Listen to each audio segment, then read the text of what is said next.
Are you ready? The engines sound like they're ready to go. Are you all set?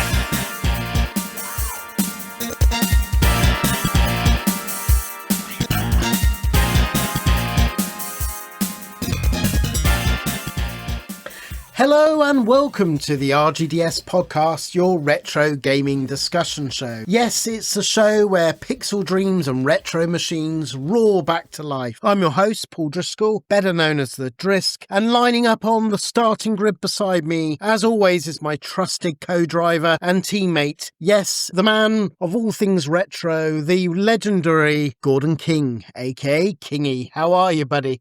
That's quite a high accolade there. Hi, thanks, mate.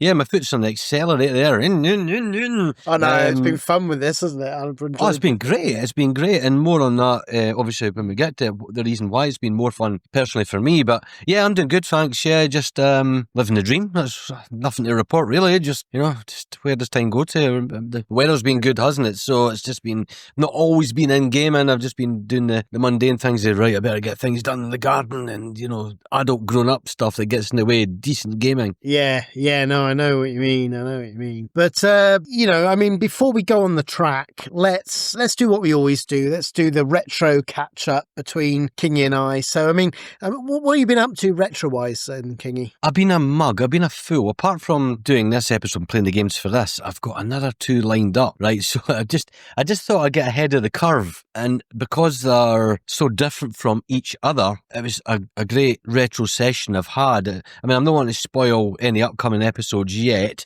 but there's an 8-bit one.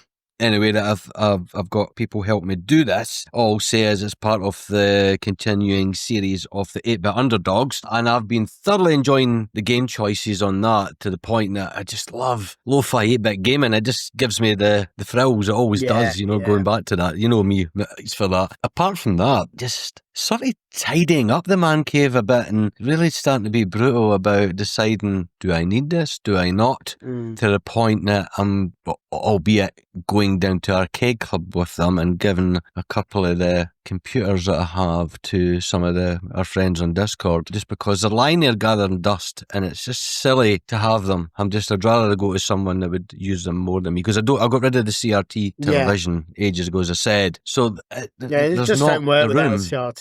No, it doesn't. There's just no point. If I'm not going to have a CRT, there's no point in having them. So be it. The Commodore 64's one. WinVice is fantastic anyway. Equally, there's that whole thing of the new, obviously Commodore's been purchased again and so forth, but it's quite pricey, that one.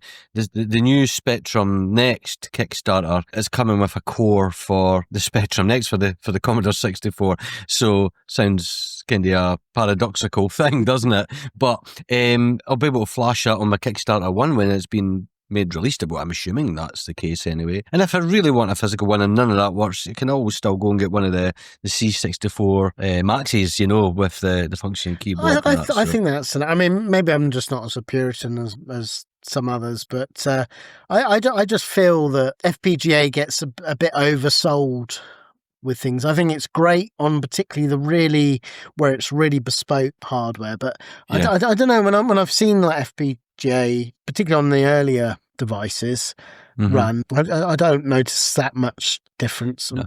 I think for me, as if I'm playing it on an LCD, I know there's other filters that I want to try to get it looking a wee bit like a CRT on just because it looks a bit too pixelated. But the selling point for me on, say, emulation, and perhaps you can do it in your Misters and FPGA or other things, I've never really looked into that much, is save states is a big thing for me. That simply I don't have the time to play, even if a game's just an hour long to complete.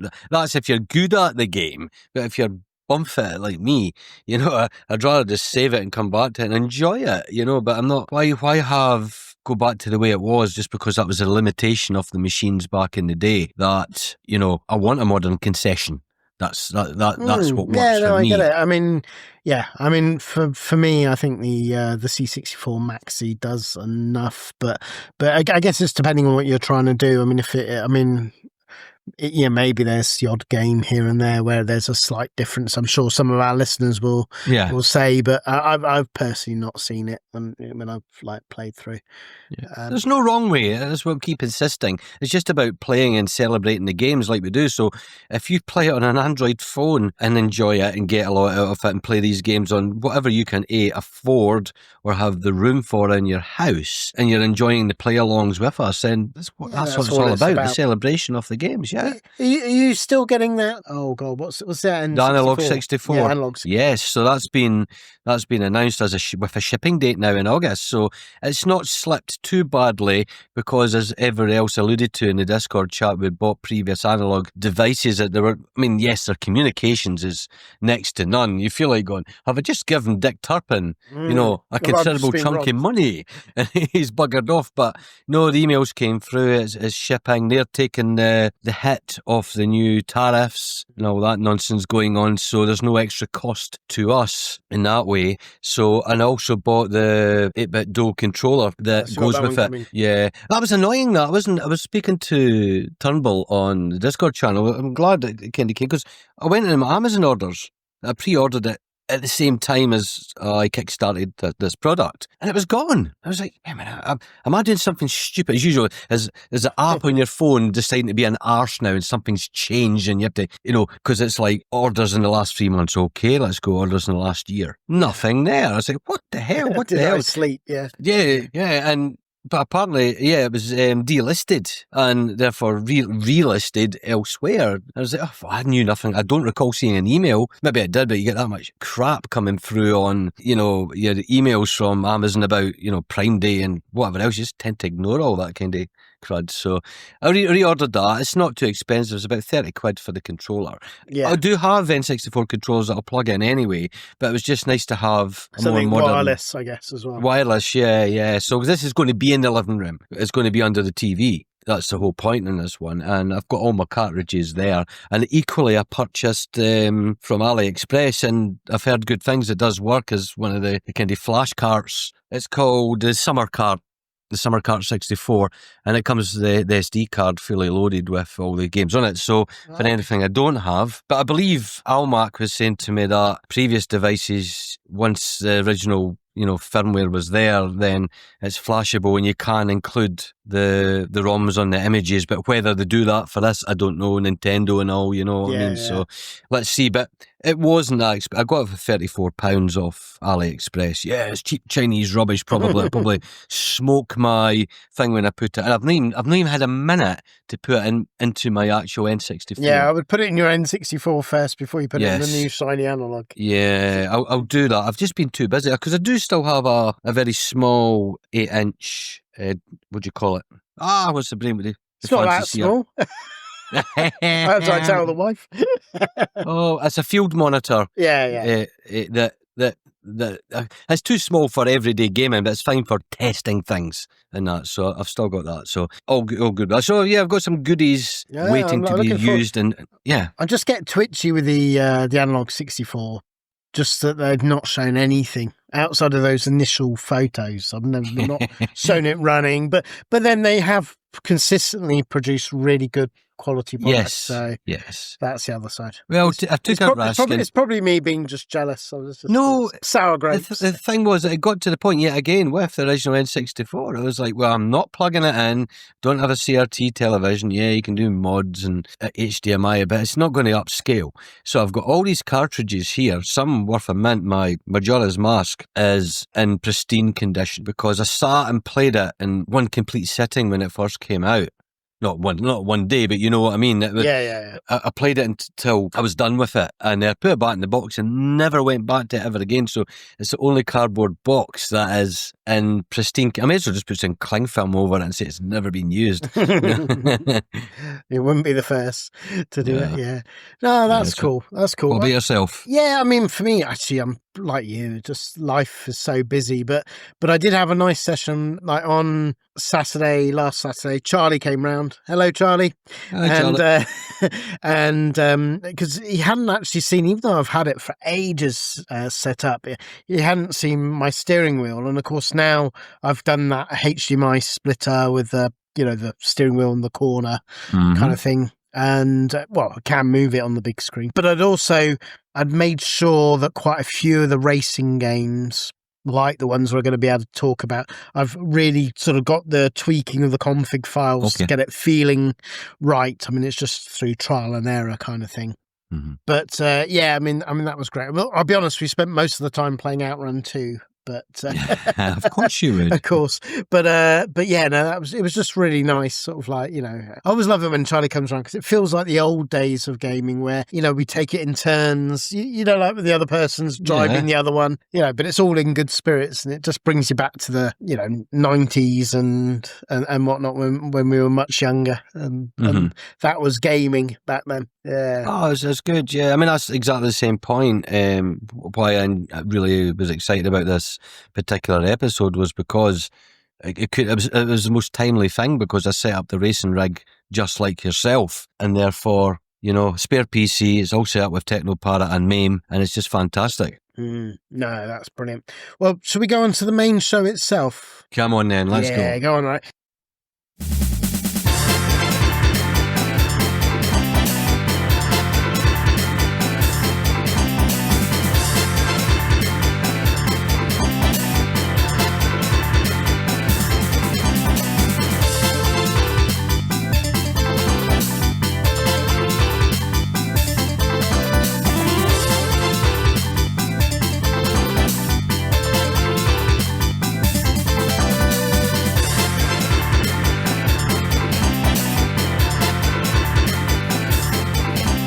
So, of course, we thought we would celebrate the Ridge Racer series. It's not just one of our favourite series of all time on any genre, but we know how special it is to all of our listeners. It's always become a special thing, isn't it? With Arcade Club, it's always the go-to game and everything. So we thought we would really sing its praises, go through the entire series. And, you know, I think Ridge Racer is such an important revolutionary game. I mean, it was the first with 3D texture mapping. I always know, is it Goro shading? Good odd shading. Yeah, I think it's French, isn't it? Goro. Oh, yeah. Anyway, it doesn't matter. One of those. Himself, yeah. That kind of shading, and then you know, of course, it came so synonymous with the PlayStation, and arguably one of the main reasons that PlayStation got that initial success, which was not written in stone when PlayStation came out. So I think we're going to go on an amazing ride here. So buckle up, retro fans, and you know, just join us as we go through some amazing games. Now, I guess rather than go straight into Ridge Racer, I do think we just need to very briefly mention some of these trailblazers that paved the way, because there were games along the way, although Ridge Racer was so revolutionary. But, you know, there's games like Power Drift was the first, you could argue, that did drifting in games. You had Hard Driving, obviously one of the first that did 3D. Stunt Car Racer, which, you know, amazingly also came out in 1989. I mean, these are early games. Stun Runner, another arcade classic. And of course, there's Winning Run by Namco, which, you know, that came out in 1988 and was revolutionary, wasn't it? I mean, this really was the forerunner to, you know, I mean, it's another Namco arcade game, this time on the System 21 board. And, you know, really sort of paved the way to Ridge Racer, which was on the System 22. But you could mention other ones like Radmobile and Virtua Racing. But I mean, you know, we don't want to go too much into those classic games. But, you know, do you want to give any thoughts to our listeners on these sort of trailblazing games that set the scene? Yeah, I mean, the racing game, right from the outset, where you think of even something like Night Racer going way back, seemed revolutionary at the time. And we obviously did our episode on the evolution of racers. It had to end up being a two-parter because it was so bloody big, wasn't it? Yeah. And that was an absolute thrill to do with you. And I would urge anyone who's just tuning in now who does love a good racing game, jump back and listen to these ones, because it's spiritually related, I suppose, if you want. Yeah. You know, but like what you mentioned then, so obviously Power Drift, okay, meant to be the game with the first drift mechanic, but that's debatable. It's more got drift in the title, and you kinda It slide shows round that the sort of corners. slide, but you're right, it's not the true drift. Yeah, yeah, but people do tend to refer to it as that. But I loved that back in the arcades. More so, would it have been as a good game without the pneumatic sitting arcade, the full sit-in deluxe cab? You know what I mean? I don't think so, but it was very memorable because that clearly appeared in my local arcades, so that was always fun to go to. Very expensive to play if you were playing rubbish. Yeah. But very, very, very good game. Jumping to things like Stunt Car Racer. Well, that game I played so much, both on initially when I had it on my Spectrum because I didn't have an Amiga at that point, and then when I did get the Amiga, it was just such a go-to game, especially with the connecting to another Amiga and playing 2 players. It was incredible. Really good. So yeah, I've always loved that, especially as we always said, the Sega Blue Sky Racer. Oh yeah. That for us, what we're mentioning here mainly, okay, slight difference in Stunt Car Racer and more so in Hard Driving, which is more a technical masterpiece than anything else, and bloody hard to even try and play today when you try it at Arcade Club. But the love of racing games has always been there, I think. And when it then moves on to the series we're on about, it felt there was a revolutionary leap, I think, personally, in these games. It dared to be slightly different and moved away from what we're used to in racing games, I think. It did, yeah. I mean, there was obviously a multitude of they were all very impressive. Sort of some of the 3D games, and Winning Run it was well ahead of its time. Oh, incredible! I mean, amazing speeds. They're all doing different. And Stun Runner, I've got a lot of time with Stun Runner, that sort of mix the two. But I always found it amazing as we come into it that you think what was the pinnacle of racing at the time, which was Virtua Racing in 1992. You're right on the edge, and then just a year later, you suddenly got such a leap up because, of course, not only was there Ridge Racer released, but also basically at the same time, because they were in competition with one another, you had Daytona. You suddenly had these amazing graphical showcases that suddenly leapt from 3D flat cell, just plain sort of flat shaded 3D models, right the way to these wonderful sort of 3D texture mapped, and just looked such a jump up. I mean, that was one of the few times where they just felt there was such a leap up in technology once you started getting texture mapping and all absolutely. Of that. There is no denying that Daytona and this were the most influential racing games of that particular decade. Yeah. Hands down. They inspired so many things thereafter it. In fact, obviously the mechanic of drifting as seen in Ridge Racer, that's become a staple for pretty much any racing game that's ever existed since.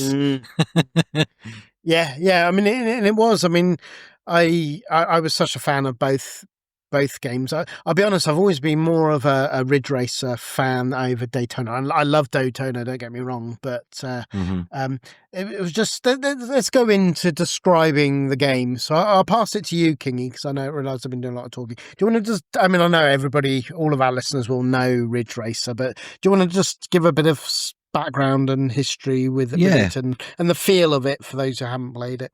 Oh, okay. So obviously it was originally released in Japan late 1993 and didn't come over to the European shores until 1994, about April or something. So as usual, it was a bit late. I don't recall reading any mags about it. It just appeared one day right next to Daytona in our own local arcade. So socks blown off. Yep. Absolutely. So there I am, sitting in the machine and going, right, well, what's expected of me here? So it's a very positive feeling racing game. Okay, obviously a racing game, where you're sitting in, because it was the deluxe cab, sitting in it. I don't like stand-up things for that. You sit down and you have the options that have become staple these days. Do you want automatic transmission or manual transmission?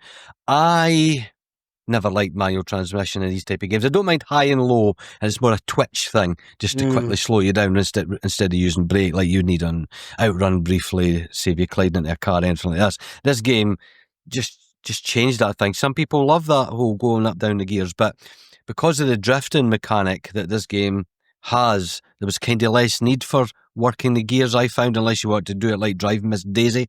So there you are at the starting line. You get the scantily clad lady with the placard, walking across the screen, and wheel whistles at her, and you see all that. It's very brightly lit and all the rest, very colourful looking game, and the music just starts blaring at you. You start, and you make the instant mistake of you've got the foot in the accelerator, and the car's like wheel spinning around and that. But luckily on this game, it isn't till you're before the crossing line.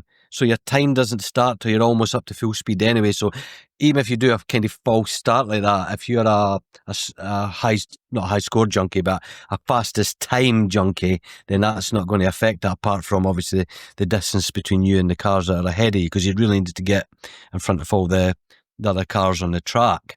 Now, obviously there's a choice few tracks in this, isn't there? There is the beginner, the mid-level, and the high level. And high level. Yeah. They're all essentially the same, aren't they? They're sort of doing different pathways through. Really. Different pathways, that's right. I mean, so in that way, it's a bit limited. It's kind of the same track with some different roads to go round. It just extends it slightly, basically.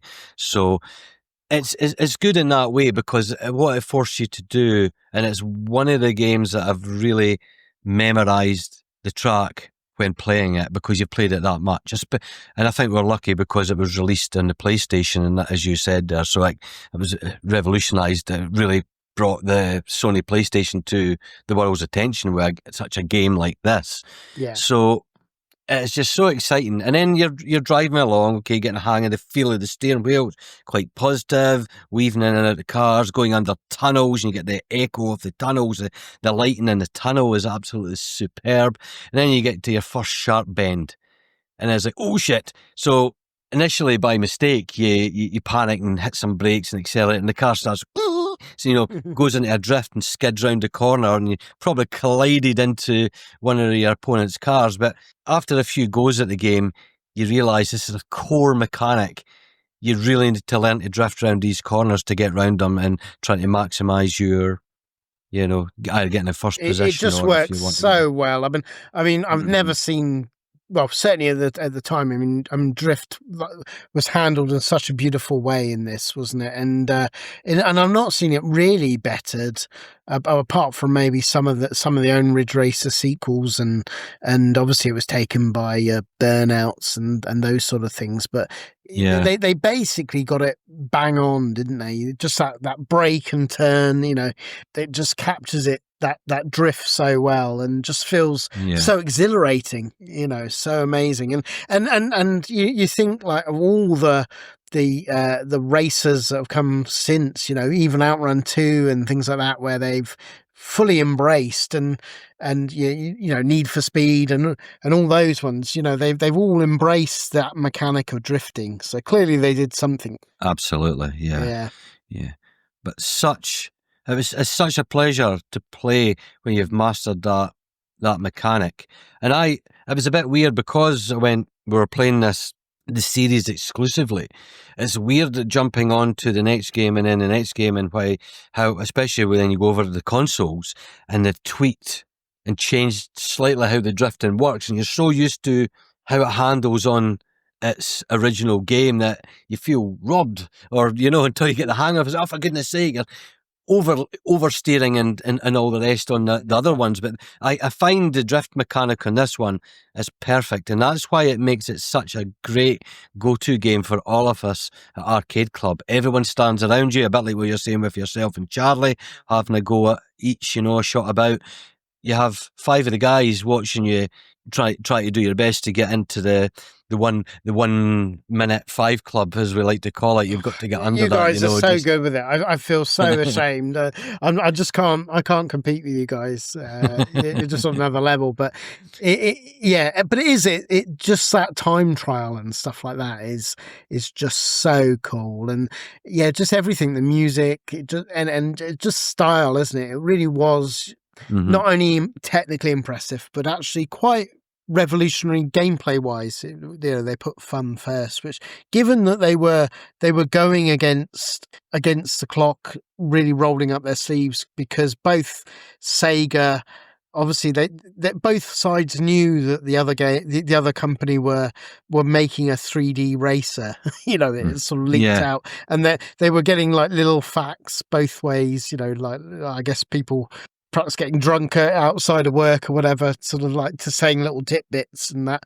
But so they knew it was going on, and they were just both going flat out to try and get their game out first. And and it's amazing that, given how that they rushed it in many ways, what a good job that they did, and of course the one thing it didn't have was, in the first iteration, was multiplayer, was it? But which Daytona did, but I mean, that was a minor thing, really, in terms of it didn't stop people's enjoyment of it. Obviously, when we come to some of the quickly released sequels, rectified that one thing, didn't it? But I adore this. I mean, and just out of curiosity, how did you play it? Did you have you picked up the Arcade Archive 2 version yet? Or no, that's just play that on MAME on my steering wheel setup, and we found a fix for Snarcade and Oblisky for not having the audio echoing for them, because and it was jittering because it was like playing the music double and it was slowing the game down. So we found a configuration setting for them. Yeah, can you remember what that was? Because off the top of my head, I can't remember, but I will put it in the show notes when I because I went into it. It's in. You need the MAME UI front end, okay, and it's.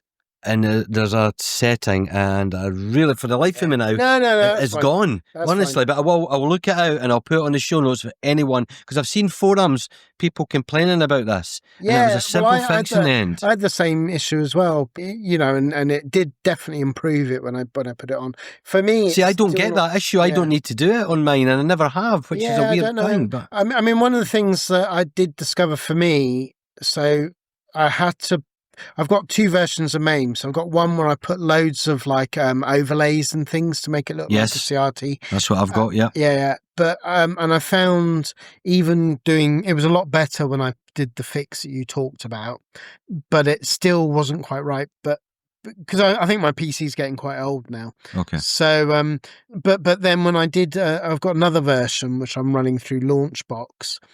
Without overlays and things, and that ran it fine. So that's good. Yeah, I mean, and both ways were really sort of playable. But I do love Arcade Archives 2 version. It's so good because they basically you have online leaderboards for the times and stuff like that. So you can see if you're in the 105 club online and that. Cool. Yeah, I'm just, and of course you get like other things like the high scores and things like that. So as well as time trial modes that sort of string it all together. Awesome. So it's about as much as you could hope for on a faithful reproduced version that isn't offering new things. Well, at least then you have something that is properly tweaked for a controller in your hands, whereas it's very hard to actually get that right in MAME. The controller, the feel was never really there, so you were relying then going back to the PlayStation 1 version just to get a controller version of it to play, which in retro you thought it was so darn good back in the day when you had it on your PS1, but then when you do compare it, beside the arcade game, it is still day and night. Oh, it is, yeah. I mean, of course, they make it like 60 hertz and all of this, 60 frames per second, and so it is a great version. I'm so glad to have got it, but annoyingly, I haven't tried it yet, so I ran out of time. But partly because MAME runs it pretty well anyway, but I haven't yet because I bought it on the Xbox, and my wheel does work with the Xbox like One XS. Oh, that's good. So I'm been meaning to sort of like hook up and try, but it's just laziness because I always think, well, I've got it I've got it working on MAME. Mm-hmm. It runs pretty well, and when you tweak it, you can get it, when you get the sensitivity right with the config, you can get it pretty spot on. Yeah, that's the time consuming part. But once you've done that, that's it done. You've got it. You've mastered it.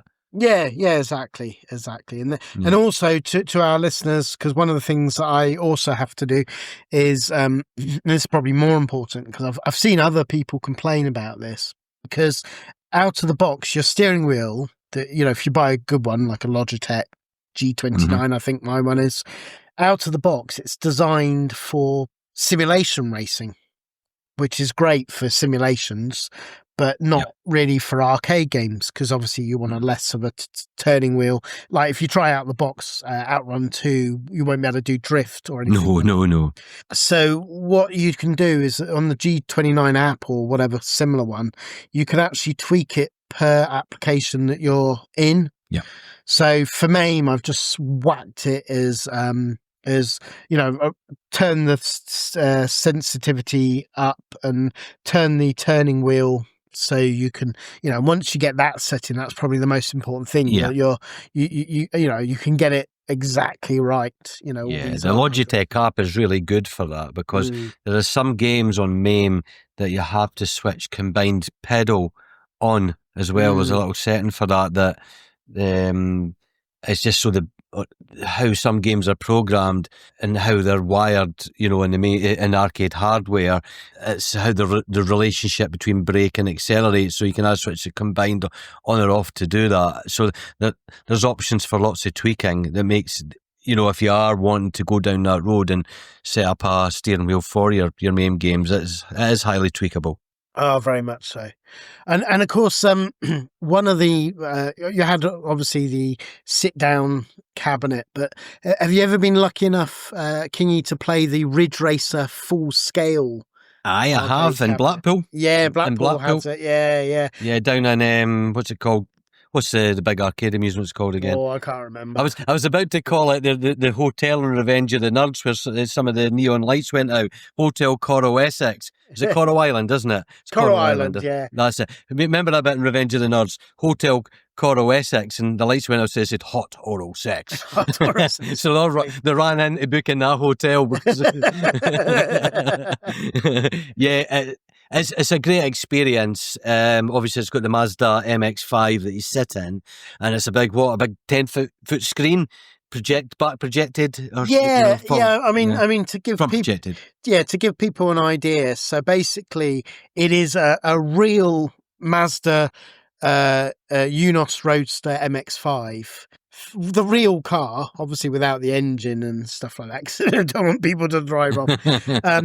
But it's the real pedals and everything. And then you have like this 10-foot triple screen projection in front. And they've set it up so all the speedometer, all the stuff that on the car works as it should to your racing. So you're not seeing an on-screen display.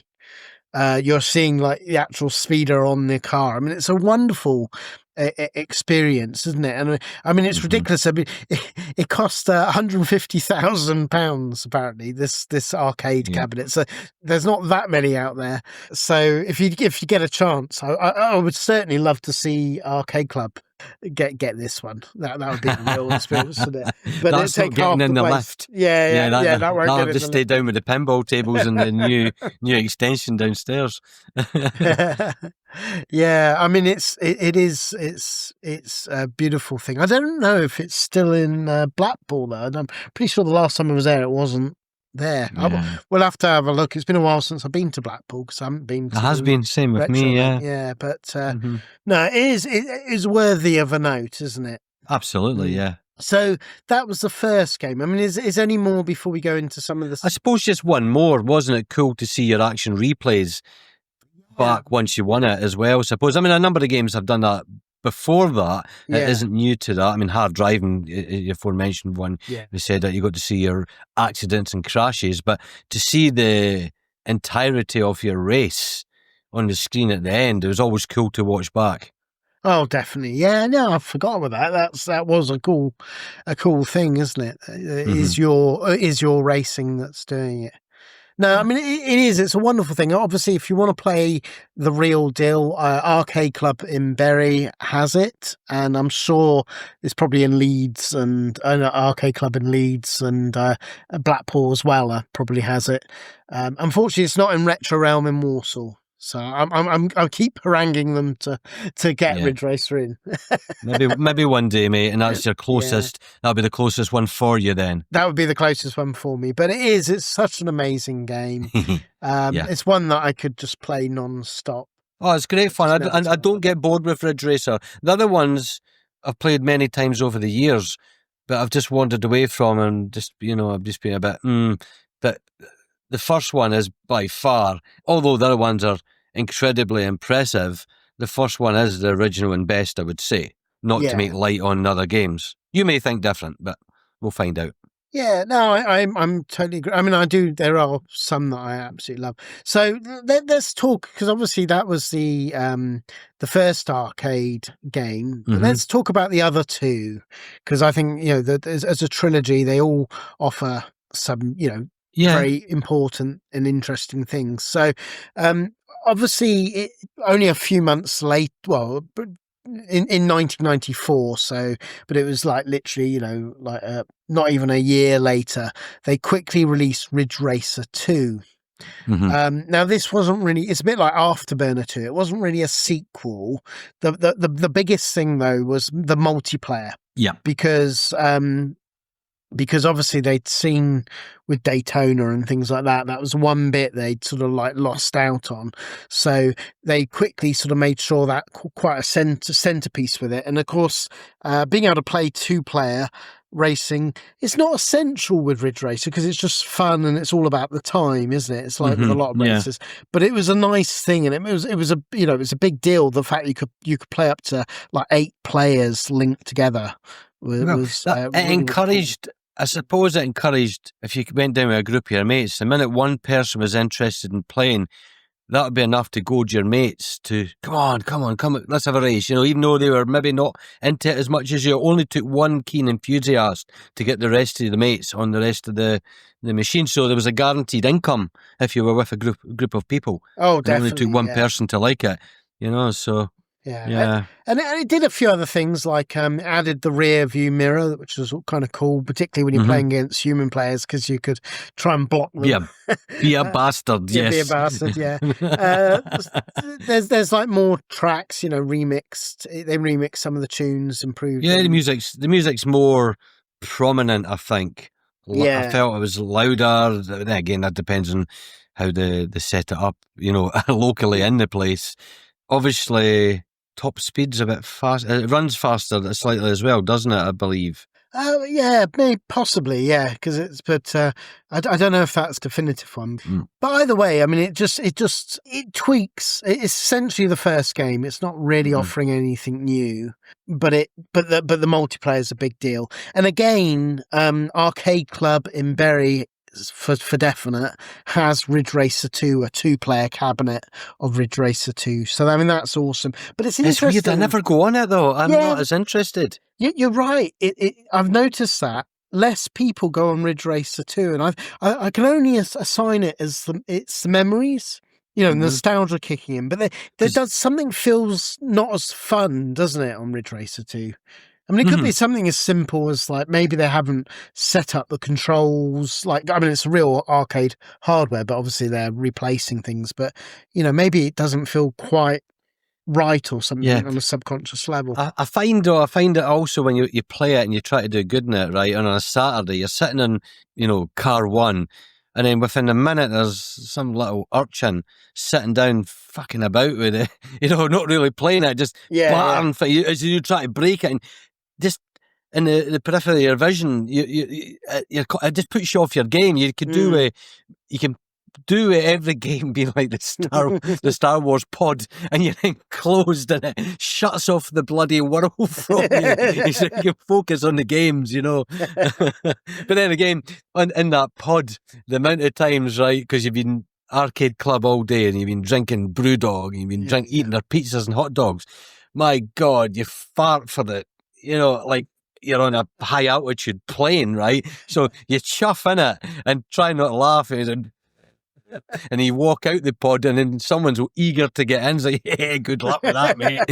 I was wondering when you'll get the fart story. Listen, imagine if Rancid Charlie done it. Oh my right? God, in he that does it place. on a regular basis. Yeah. Oh, He has done that to me when it's when we're versus games. He'll do a fart because he can't smell it. It is a true superpower. Because you can tolerate your own brand, and if you can't, you've got real problems. So. yeah. But no, awesome. But I am a big fan, actually. I mean, apart from nostalgia, but the third one is, of course, Rave Racer, which came out in the arcades in 1995. That's not the one that when we talk about Rage Racer a little bit later on. But this is the first true sequel. It adds 2 additional tracks. You've got City and Mounting. So it's actually got different tracks you can race on for the first time. And of course, you've got all the variants of short and long and all of this stuff. But there's a little bit tweaks to the vehicle physics and things like that. And of course, this was the first time that Riko Nagase appeared, although she wasn't named yet. But the famous woman from Ridge Racer, this was her first appearance. So, it's worth it for that alone. But I think it is good. It's got Ridge Racer with more tracks. But again, it's interesting because Arcade Club in Bury has this, but people don't seem to gel with it as well. It doesn't seem to be as popular as the original, which I find quite fascinating, really. I mean, what's your thoughts with Rave Racer? Yeah. Well, I'd never seen it in the wild until we started going to Bury, so I'd only ever read about it, and only even briefly at that. And I don't think I ever bothered firing it up in MAME until more recent years, until I knew what it was really all about, because the name is confusing with Rage Racer, as you said. But then again, we'll get to Rage Racer, but Rage Racer is an incredible game anyway. But I don't know why. And one, it's not in a sit-down cab, for starters, in arcade clubs. So it's the stand up or half seated. It's an upright. It's a seated upright if you want. Yeah, you're still sat down though, but yeah. But my legs are not freaking long enough, Paul. I'm surprised yours are. I'm a short ass, so it's fine. I'm like the little boy at the Temple of Doom with wooden blocks on his bloody feet to get to reach the pedals. I mean, it's a great game, but the trouble with Arcade Club, I know what my problem is with it, right? And I'll get on to what I really like about this game. But it's because if I start playing this, it's because they've improved the handling, they've improved the speed, right? Because you do have the original track. There's a kind of reoccurring thing in many of the games, so you do see the original track as well as other ones. And it's in some ways you feel cheated, and in other ways you feel it's a nice touch, right? But anyway, if I start playing that and then go on to the important one, which is beating bloody Turnbull's race time, right? Then I'm going to throw my game off. It's like jumping between 2 cars, and it takes a minute to get the feel and the hang of it. It does feel again. different. I mean, it's not bad, but it is different, isn't it? Oh, it's good. It's very fluid, very responsive. It's a darn good racing game. There's 4 excellent tracks to play on this, and it's really worth playing it. I think the Arcade Club screens, maybe it's a bit washed out now. It's a little bit too bright. A little TLC, so you're not appreciating. It might have been sorted. It's been a while since we've been. It's been a year, hasn't it? So fingers crossed. More so because I'm playing it a bit more. In fact, really enjoying it. I would say that on MAME, because it's fresh and new, I've been enjoying it more than I ever have out of it. So I think this time around I will go onto it and play it, because it is a really good game. It's it's far more worthy than this should have been Ridge Racer 2. Yeah, well, exactly. I mean, Ridge Racer 2, let's be honest, was, they shouldn't have named it Ridge Racer 2. They should have called it Ridge Racer Multiplayer or something like that, didn't it? I mean, because that's essentially what it was. It was a tweak. It wasn't really a sequel. So I agree with you. They shouldn't have really called it Ridge Racer 2. But I guess they were trying to do, otherwise, if they called it Ridge Racer Multiplayer, maybe they wouldn't have got the sales from arcade owners, because it'd be like but I mean, and they're the 3 arcade games. I think it's I just think it's wonderful in the arcades, and it's great, isn't it? Wonderful that not only have you got MAME and things like that, but Arcade Club we're so lucky in this country to have access to these games. Yeah. So, no, that's really, really awesome. But obviously, we'll come to the next section after some music of the wonderful, when it made the leap from the arcade to the home.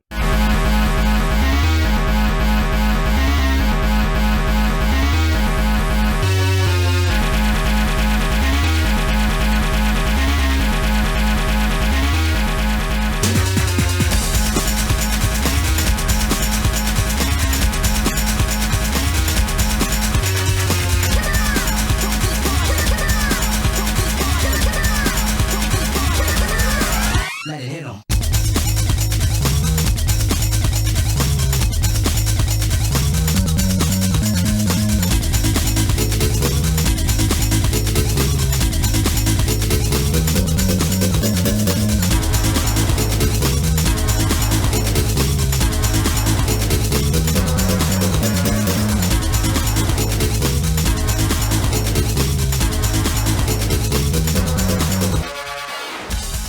Well, after that fantastic music, we've got to talk about when Ridge Racer moved out of the arcades into the living room. I mean, this was such a big deal because it was a launch title on the PlayStation. And, PlayStation 1, so this not only came out just, about a year, maybe, depending on which region, it was a year or 2 years after the arcade. So not long. Yeah. And it was such a huge deal. I'm a firm believer that Ridge Racer sold Sony PlayStations to people, because at the time it was not people got to cast their minds back. You had your Nintendo and Sega that have been just heroes of the console market, and then suddenly out of the blue you had this like upstart of the PlayStation and Sony, but they were unknown, they were untried. I mean, Sony had come out with some games on like the Mega CD and a few other systems. They weren't very good games, particularly in the most part, but there was nothing to make people think, oh yeah, no, this Sony, this is all the experts of the day were like saying, well, Sony, they make great Walkmans, but why would I buy a gaming system? I go to Nintendo or Sega. But of course, I mean, obviously their hardware was phenomenal. But as a launch title in particular, what Namco was able to do with Ridge Racer was stunning. I mean, do you want to describe it to our listeners, the PS1 Ridge Racer? The differences and that. At the time, it felt a tit for tat, because you weren't comparing it. Because I think by the time I got it on the PlayStation 1, I think it probably left my arcades, although it had been there for, it was raking in money for a while. It was one of the longer staying arcade machines in the place. Yeah. So to have a version where you had as close to the arcade at that point as you humanly could at home was a masterstroke of genius on Sony's part, whereas Sega was too stuck with their own arcade division and bringing their own arcade games across to their rival console. They took their eye off the ball, I think, with rival arcade companies like Namco. It's like, well, who's going to get in bed with them then? And there you go, there's Sony, and produced a very, faithful enough version of the arcade, and it just blew you away. So obviously you can jump between seeing the car or not. I can never play.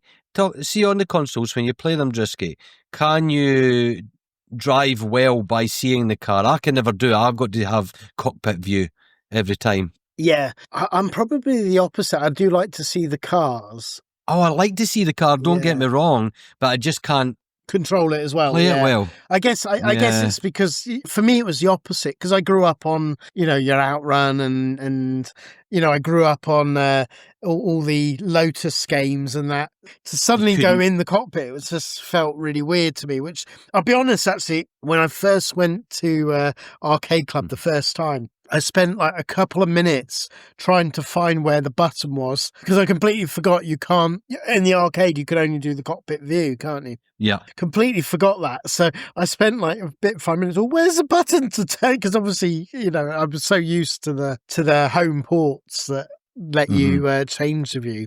But it was a really impressive version, wasn't it? And it just had so many cool things. I mean, yes, it's running at, in the UK, it was 25 frames per second, but, like in other regions on the PS1, it was 30 frames. So it's half the arcade. The resolution is considerably lower because PS1 only run at, 320 by 240 or something like that, whereas, the arcade was higher than that on the System 22 board. But it was impressive. I mean, again, to our listeners, cast your mind back to that period where we didn't expect arcade perfect home ports. You expected major differences. That was just the anticipation. And I remember, and a lot of people felt like this, when this got released on the PS1, it felt pretty arcade perfect, isn't it? I mean, you knew it wasn't, but compared to what we were used to,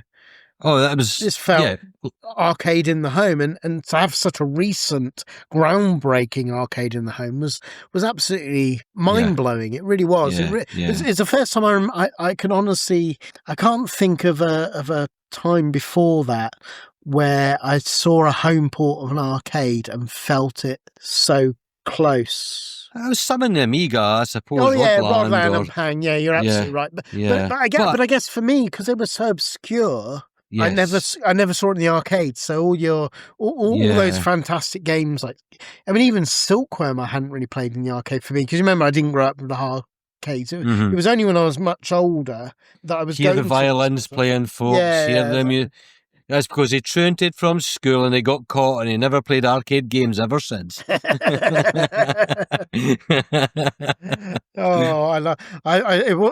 was a long way to get to the arcades. It was a shame. But this did so many cool things. Of course, you had that famous loading screen, isn't it, where you could play? Was it Galaxians on the PS1? Was it Galaga? No, I think it was Galaxian. It was Galaxian. I always get them. It was Galaxian on the first one, and that was cool because if you beat it. If you beat Galaxian, you got 8. Well, I think just clear the round rather than the whole game because I don't think you can beat the whole game. But you would get 8 bonus cars, so it was worth playing through to unlock the cars as well. And of course there was. They added a bit more variance because they mirrored all the roads, so you had 4 tracks in essence. Yeah, more unlockable cars, as you said, including the Devil and the White Angel cars. the 13th racing Devil car. Basically, if I think you had to get first, wasn't it, in all the tracks? Mm-hmm. And then in time trial you could actually race this really cool car. So so that was really, really quite special. Yeah, and of course CD quality music on now, opposed to obviously the arcade would still have to compress or synthesize the music, whereas in the PS1 that was a whole revolution of CD quality. Because remember, years ago I told you the prank I played with Ridge Racer on my mate Rab. He was at the loo and I saw his CDs there and I picked up Cars by Gary Newman. Okay. Yeah. Remember I told you? So paused it because you flicked the lid, put in, look what I can do. Press up, left, right, whatever the combination was. Yeah, what does this do? Watch this now. Press start and it down.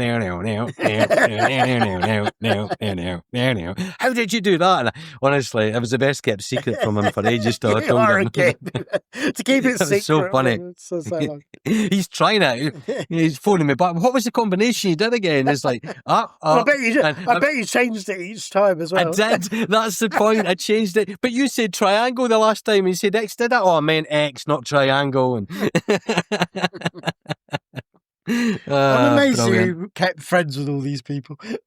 Oh, we speak about these things to this day, yeah, when we meet up. It's a good chuckle. It's a good chuckle. So, And of course, one of the things as well with this, you remember it had the special controller as well that Namco released, the Nijicon, isn't it? yes, yeah. I've never ever tried one of them. Oh, I had have, the yeah, I pleasure? own one actually. All right, and It's difficult to get used to. So it's the way to describe it. So you got to remember this time the PS1 didn't have an analog controller. yeah. So it looks like a Bop-It that you plug into. basically, You know the Bop-It yeah. toy. Yeah. So basically, what you're doing is you twist it. Is how you control. So like you twist the left one to turn left. Turn left, and of course it's analog based. It does. It takes time getting used to, Yeah. but if you can get used to it, then it's sort of like worth it. But it's very difficult to go back. These days I wouldn't recommend it. At the time it was exciting, and of course I was keen on it because I loved my racers, and it did like Wipeout and Gran Turismo and things. So to have analog controls on a game was sort of really, really cool. And of course it did all the Ridge Racer games we're going to talk about, the sequels. But yeah, I thought it's an interesting thing, but it is very difficult to get used to. But once you click with it, it is worth it. But, I just think for the first Ridge Racer, it was so mind-blowing. I mean, it's amazing. They did the port in 8 months. And that's insane, isn't it? And then, let's be honest, I mean, you saw what Sega did with, as much as I love the Saturn port of Daytona USA, the first one did not feel like the arcade.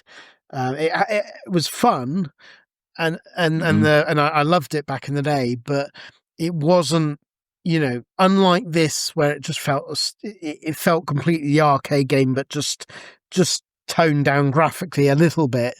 Mm-hmm. I mean, I'm probably going to upset a lot of people with Daytona USA because the Saturn port, I guess, kept the spirit of the arcade, but it did look ugly compared to the arcade. But yeah, no, I love this one. I mean, it definitely sold PlayStation units. I mean, what do you, any more you want to say about it before we move on to the next game? No, I mean, I suppose I'm just trying to think. I mean, I was played to death, that's for sure. But I think the heart still, even though it's an iconic Sony PS1 game, the heart still lies with the arcade original over this. Yeah. That I tend not to play this anymore because of having MAME, and I've not bothered going back to this simply because the car handling isn't quite right. It feels off in comparison. And yeah. So shall we go on to the next game then? Mm-hmm.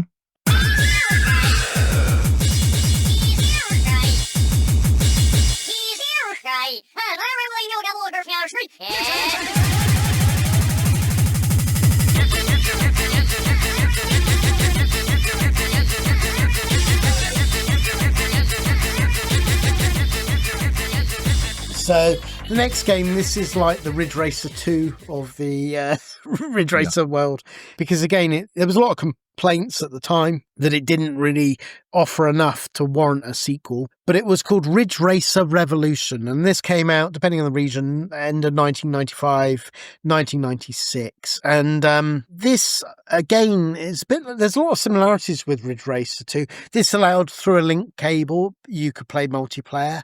Added the rear view mirror. It added day and night, so you could like toggle, so it gave different feeling to the tracks. And it added like a free run mode where you could just like, enjoy yourself. The intro game, but incidentally, went to Galaga 88, which is a really cool game. So that was worth it. And there's a few other things, but I've got a lot of time for Ridge Racer Revolution, but I remember being very, like, my friend who had, it was actually a flatmate that had the PlayStation. I remember him being very disappointed. He felt cheated with this. I didn't feel cheated because, one, I hadn't paid for it, but also I just really enjoyed it, and this was the one that had the White Angel and the Racing Kid, and like the Racing Devil car as well, the 13th Racing Devil car that you could unlock. So there's lots of cool things you could unlock, including, a lot of people don't realise this, but you can unlock Pretty Racer, which is like a buggy mode with like drift and stuff like that, which is really, really cool as well. So, that inspired down the line Pocket Racer, if you remember that one. But it's really, really cool, that it could do it. And, I think it gets a bad rap, this one, because it offers... Yes, it's pretty much more of the same, but it is nice, all the little things that it offers to the game. I mean, obviously the link cable was difficult. I don't think I've ever managed to do that because these were the days with CRTs. And I mean, to have 2 CRTs set up and 2 PlayStations and 2 copies of the games. I played Link Up a lot for all the games that had it, including this back in the day, because my mate had a portable TV in his bedroom and the main CRT in his living room, and he had a PlayStation, so I had the link cable, and so I would come down regularly and we would play everything we could. Obviously, Doom was the first thing on 2-player mode, and then this, I'm trying to remember what else. It was a great thing at the time doing this, and it was so underused, and it's like anything that had a link up cable. I mean, the Amiga had it as well before that, and it's so underused simply because of the logistical difficulties that you suggested there, Paul, that what do you, well, you needed mates that liked it in the first place, Yeah. But yeah, I was fortunate enough to play stuff like that. It was great. It was good fun. It was a game changer, to be honest. I guess for me, when we got to like the this era, I guess because I owned like a PC at this point, so my multiplayer was at this point I had, certainly in '96, I was like living with 2 flatmates, and this is when we had the network set up in the house. I mean, most people did not even have internet at this point, and there we were with internet, and we had a full a full LAN network with routers with all the PCs hooked up, plus like guest slots for people to bring their PCs. So I guess I was less interested in multiplayer on console. I was probably a bit sniffy. But I was looking. I mean, this did get good reviews back in the day. I mean, a lot of the magazines absolutely loved it. But I do remember, and I've heard anecdotally, a few people were disappointed with Ridge Racer Revolution because it was a lot of money to make people hoof out, isn't it? For it. It is. It was 45 quid at the time for games on average. But I suppose the thing is, if this was the first of you coming to the series and this was the only one you bought and never bought the one that came before, then you would have been fine and you would have been happy. Or if you chipped your PlayStation pirated it, we gave a shit. Yeah. So, shall we go on to the next game then?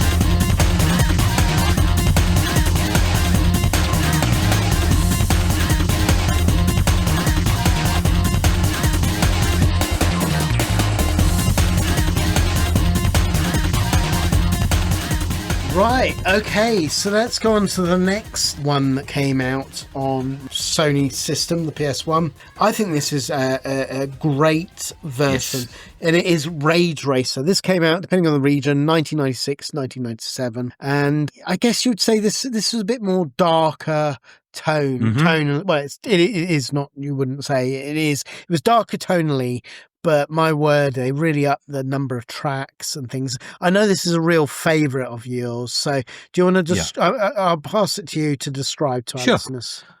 Okay, so the main premise of this is you're a professional street racer, you're competing in a kind of high-stakes races to earn money, so it's more You know, I suppose the Japanese racing culture is more influenced in this.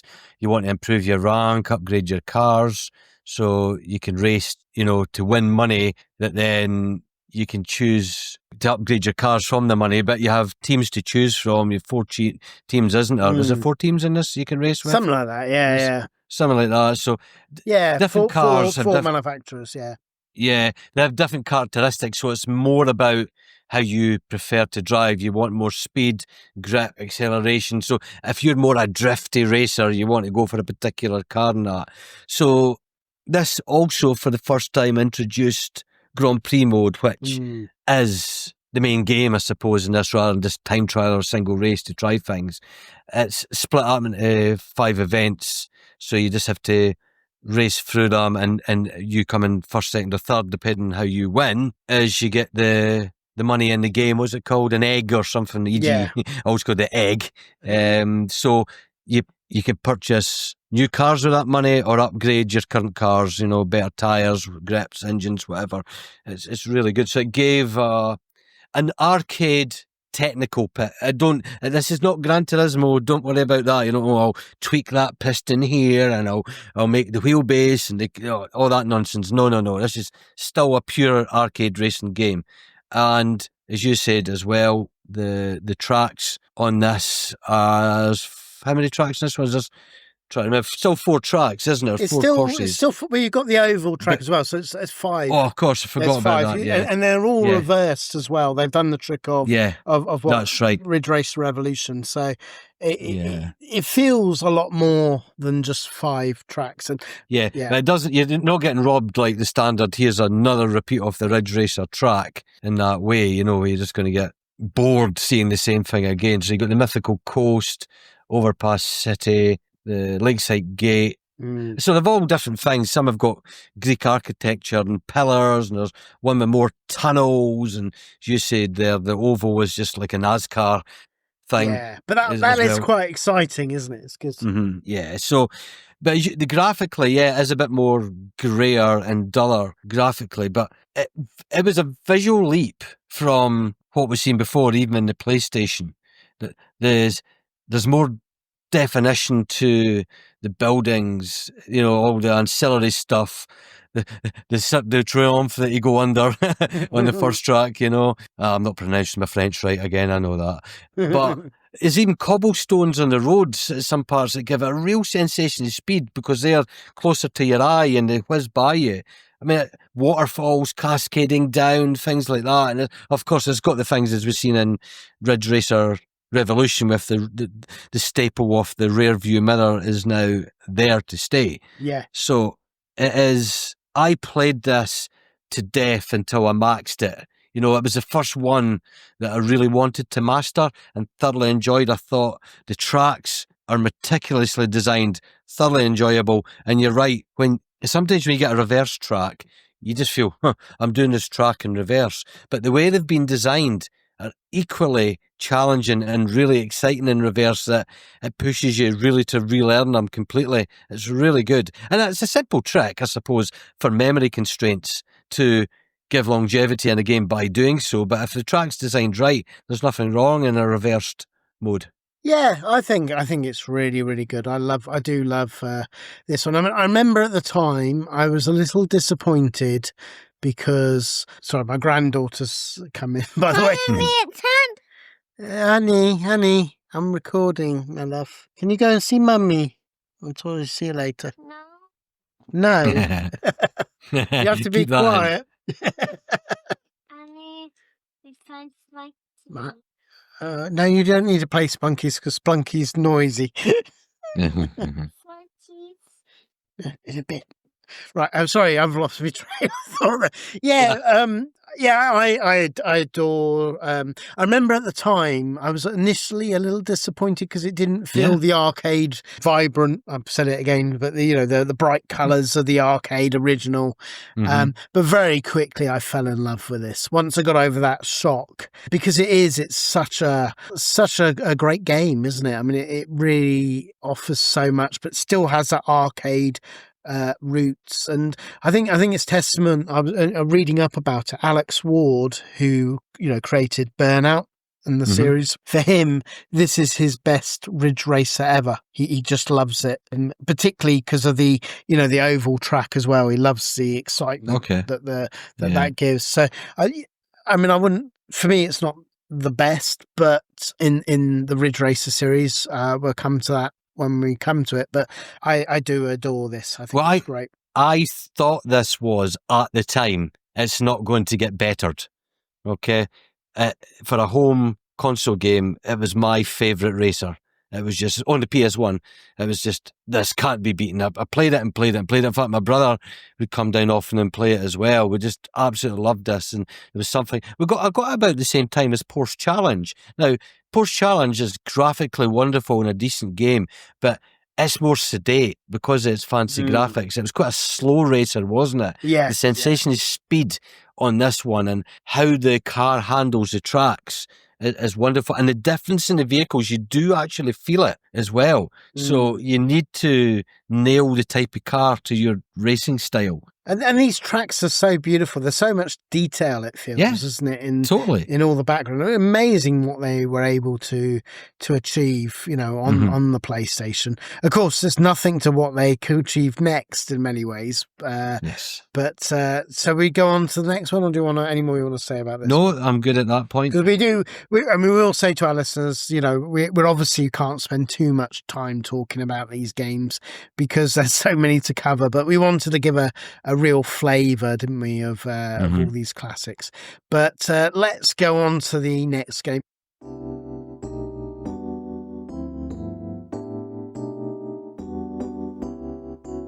He's the one for me. There's no place I'd rather be. Yeah, yeah, yeah. To the finish line. Everywhere you look, he's right on time. With the silence there, raging through the open air. He's without care.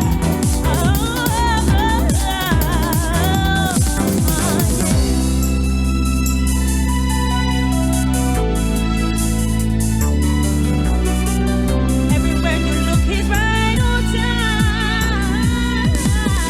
Moving to the beat. Can you feel the heat when the tigers kiss on street? Yes, it is the amazing R4 or Ridge Racer Type 4 that came out, depending on your region, 99 or Japan 1998, right at the tail end. And this was just on another level. I mean, this was... Yeah. Whereas the one complaint that always came at Ridge Racer didn't used to bother me as a kid, or as I guess I'm too old to call myself a kid at this point. I was an adult, but a young adult. A young adult. Yeah. Yes. It never bothered me because I've always been drawn to the sort of like arcade games, but but the complaint that was always given to all these games, yeah, they're brilliant, but there's it's a limited tracks, and there's not, once you've beaten it, there's not much more to do. I've never felt that with any of the games, to be honest, because it's all with racing games, it's all about getting good scores. But this, I'm going to pass it back to you to describe. But I mean, do you want to describe to our listeners how this took it to another level? Yeah. Well, when I first got this, I didn't even read the reviews. I just went straight out and got it the day it came out, and I was not disappointed. So initially, following a similar idea of, well, obviously it was street racing on Ridge Racer, this takes it more to the professional racing. Okay, so more influenced by the rivals in, say, NASCAR and F1, that kind of, competition and heat. So you become a member of a chosen team, and there is an RPG light element, I suppose, if you want to call it that, Drisky, of your team speaking to you, whether it be the mechanics, the manager, whatever. And it is just a Grand Prix style racing game where you have to progress through the different tracks, the different stages, the different heats to become the ultimate champion. But the real champion in this game is the graphics. Yeah. I do not know how they managed this visual style. If you compare Ridge Racer, right, which came out, what year did we say that came out on? 94, yeah. Right, so we're 4 years on. Yeah.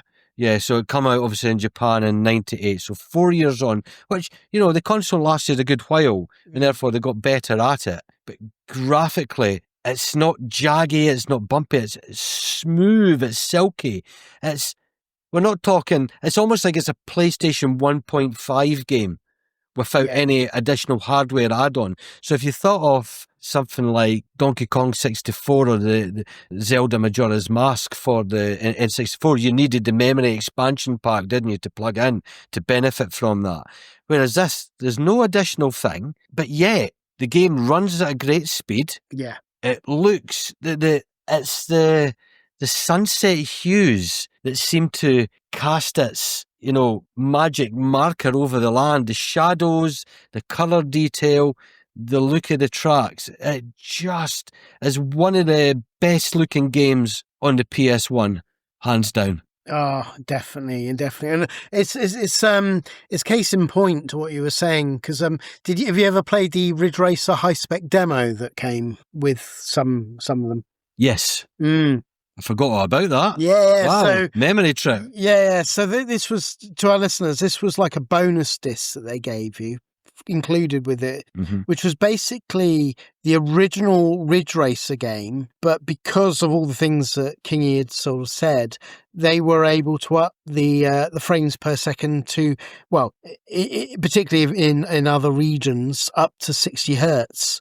Up to 60 frames per second, and 60 hertz in NTSC regions, or 50 hertz here, and a little bit fast. But it was really impressive what they sort of were able to sort of like do with this bonus disc, and what a wonderful inclusion to give you. I mean, you really got that. It's so generous. They seem to be a lot more generous back in the day, didn't they? They're all nickel and dime you, don't they? But no, we're that not would going be to a go on DLC pack that you have to download for almost half the price of the game that you've already bought. Exactly. Yeah, and it did so much, as you mentioned. It really was wonderful, going back to the main game, because you got that real Racing Roots 99, the GP one that you mentioned. That's like the meat and potatoes of the game, and across that, you could unlock up to 320 cars. Now, I mean, I'm not one that gets excited, because they're all unlicensed. I'm not particularly one that gets excited about it. To have that many, I always prefer tracks to cars. But it was an amazing amount of tracks as well. I mean, it was really impressive, and it just was so mind blowing, as you say, what they could achieve on the PlayStation in such a short amount of time. And the other thing, do you remember they also had, because I got the pack-in bundle, which had another controller called the Jog-Con controller, that came bundled with it. And I think it was only, you couldn't buy it separately. I don't remember ever seeing it separate, but I mean, the Jog-Com came with Ridge Racer 4, and that was weird in itself, because it was basically another analog design, but instead of twisting it like you did on the other one, it was like a disc in the middle of a PS1 controller that you would turn. I hated it. I never got on with it personally. I just couldn't get it. I just never really used it, but I guess it was a nice. It was certainly an interesting thing, and I guess it shows my love of Ridge Racer that I had to get it, really. Yeah, I suppose by this point as well that there was analog controller support anyway, dual stick analog controller, so that was good enough for this game, and that was a game changer, moving away from D-pad to that. When this came exactly. out. Yeah, the analog controller was much better way of doing it, wasn't it? Absolutely. Didn't get sore thumbs. That's the main thing. Yes, because to have analog controls. I mean, I guess up until that point we weren't that bothered with it, because we were we grew up on D-pads, wasn't it, or joysticks, not analog. So I guess I never was too bothered about it. But once you got analog, it was difficult to go back. Wasn't it, on games like this? Yeah, it was quite special. But I thought it's a fantastic one. It's certainly the most favourite on the PS1 of all. Absolutely, yeah. So you prefer it over you prefer it over Rage Racer then? Yes. I mean, both of them are equally excellent games, but this blew me away. I so enjoyed this immensely, just with the presentation. the whole. You always remember it's the most yellow game ever with the box art and just the Yes, user interface is all yellow around it. I never forget that. It really stood out, and the faces of the characters speaking to you is wonderful.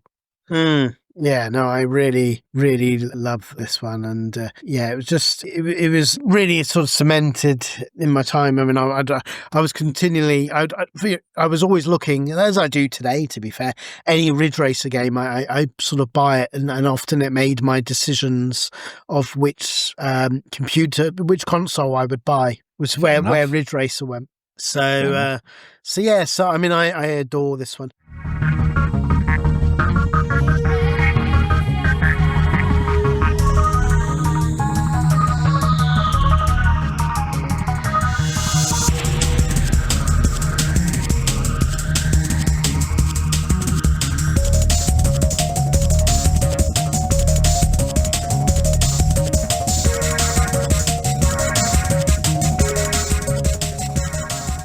So the last one of this section before we get into the next sort of leap in technology, I guess it's got to be the Ridge Racer 64, which came out in 2000. Yeah. This was interesting because it was Nintendo developed game, Nintendo software technology, and it was the first time obviously that it appeared, the Ridge Racer game, on a non-Sony platform. That was a big deal. And it was also quite generous because it had like all the different tracks of Ridge Racer Revolution. It had 32 cars. It had 4-player split multi-screen, which was really cool because of course with the N64 you had the like 4-way controllers that you could plug in at the front.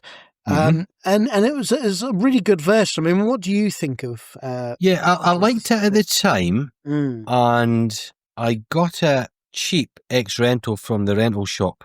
It was a very good one in the next town across. I used to rent quite a lot of games at the time, especially if I wanted to try before I buy in the N64 world, because they were expensive buying the cartridges, so you didn't really want to, take that risk. Okay, you read reviews, and there were maybe middling reviews or something, and you go, right, okay, might be good enough for me, so try it. And eventually, any ex-rental things that didn't go out, I think I got it for, I was going to say a £5, but it's not a £5, it must have been a £10. We got it for, so it was a good price without the box, just the cartridge itself. So that was fine. And I thought it was great at the time because visually, because of the N64's ability to do 3D without wobbles and clipping and all the rest, it was brilliant. And I really enjoyed it. I thought it was a worthy game. I loved seeing the trailing tail lights of the cars. It really screwed with your eyes, didn't it? It was like, stop blinding me. So, I mean, but going back today, I find the game quite sticky. I find the edges of the track more unforgiving than I recalled. Therefore, I was playing it terribly, to be honest. Yeah, I do agree. Actually, I discovered that because this is one of the ones that was on the Switch. Like you get their like game collection. Yeah. It was one that was there, so it was like playing it again. But I did find that I hit the edges a bit, but a lot of it is just because you weren't used to it. But you're right, you don't expect to see that in Ridge Race. But I find I loved it back in the day, and I still love it today, just purely because it was a sort of return to its roots. Yeah. It had the bright colour tone. As much as I love like R4 and that, it was going away from the arcade roots. It wasn't a bad thing, but it was nice to come back to it. I guess we ought to mention just briefly, because of course the DS version, I mean, we'll talk about it when it comes to it, I guess, or maybe just briefly here, because the DS version is essentially a remake of it. I mean, what did you think of the DS version?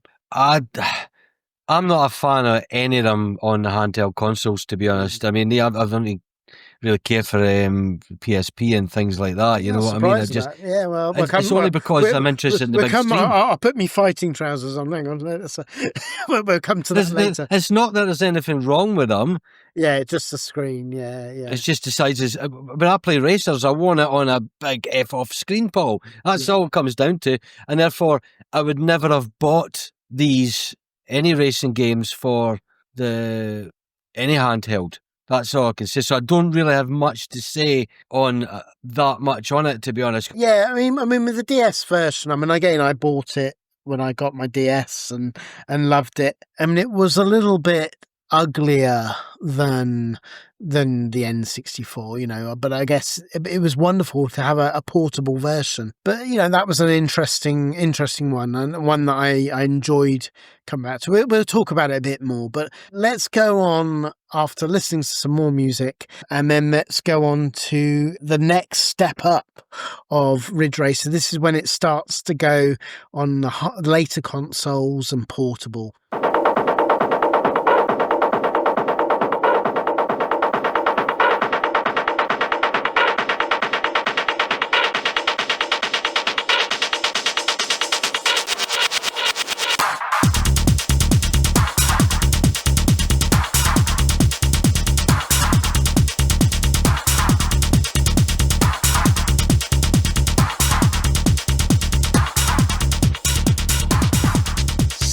As the millennium turned, Ridge Racer, it didn't ease off of the pedal.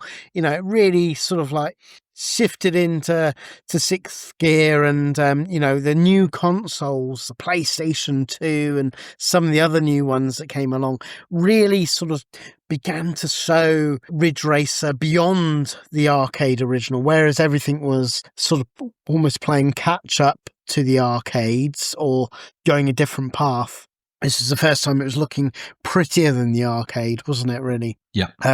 So let's go on to the first one. And this was, of course, Ridge Racer 5, which was a launch title on the PlayStation 2 this time. And in the year 2000, came out in March in Japan and October, and Europe in October, November 2000. So I really like with Ridge Racer 5. It was a return to its arcade roots. Yeah. It didn't have the story mode or all of that. It just was Ridge Racer, but it did have, it was 7 tracks. There was multiple modes. I think it was like 5 modes. There was different manufacturers. I think there was about 6 that you could choose.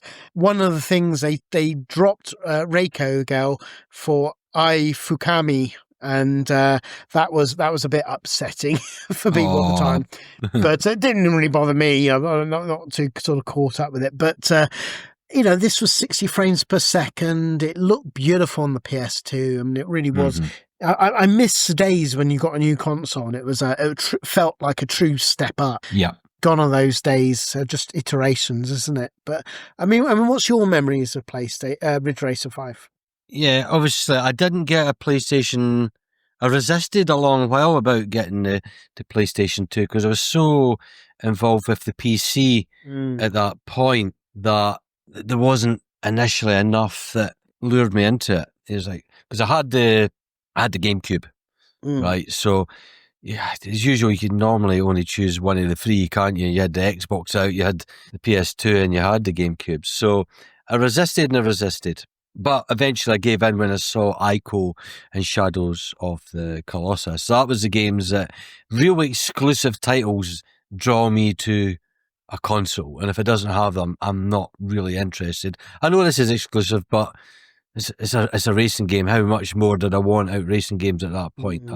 But eventually, yes, I got it, and I got my hands on this at a very good price. And you're right. I think it does capture that vibe, as you said, of an exciting new console, launch title. There's nothing else better to deliver that with the same fanfare as the original PS1 as to come out with another new Ridge Racer again. And my God, it is, that leap, that technological leap is there. It just graphically looks amazing. The metallic sheen of the cars, the actual speed it runs at, the crazy drifting in this now, the mechanic now is extreme.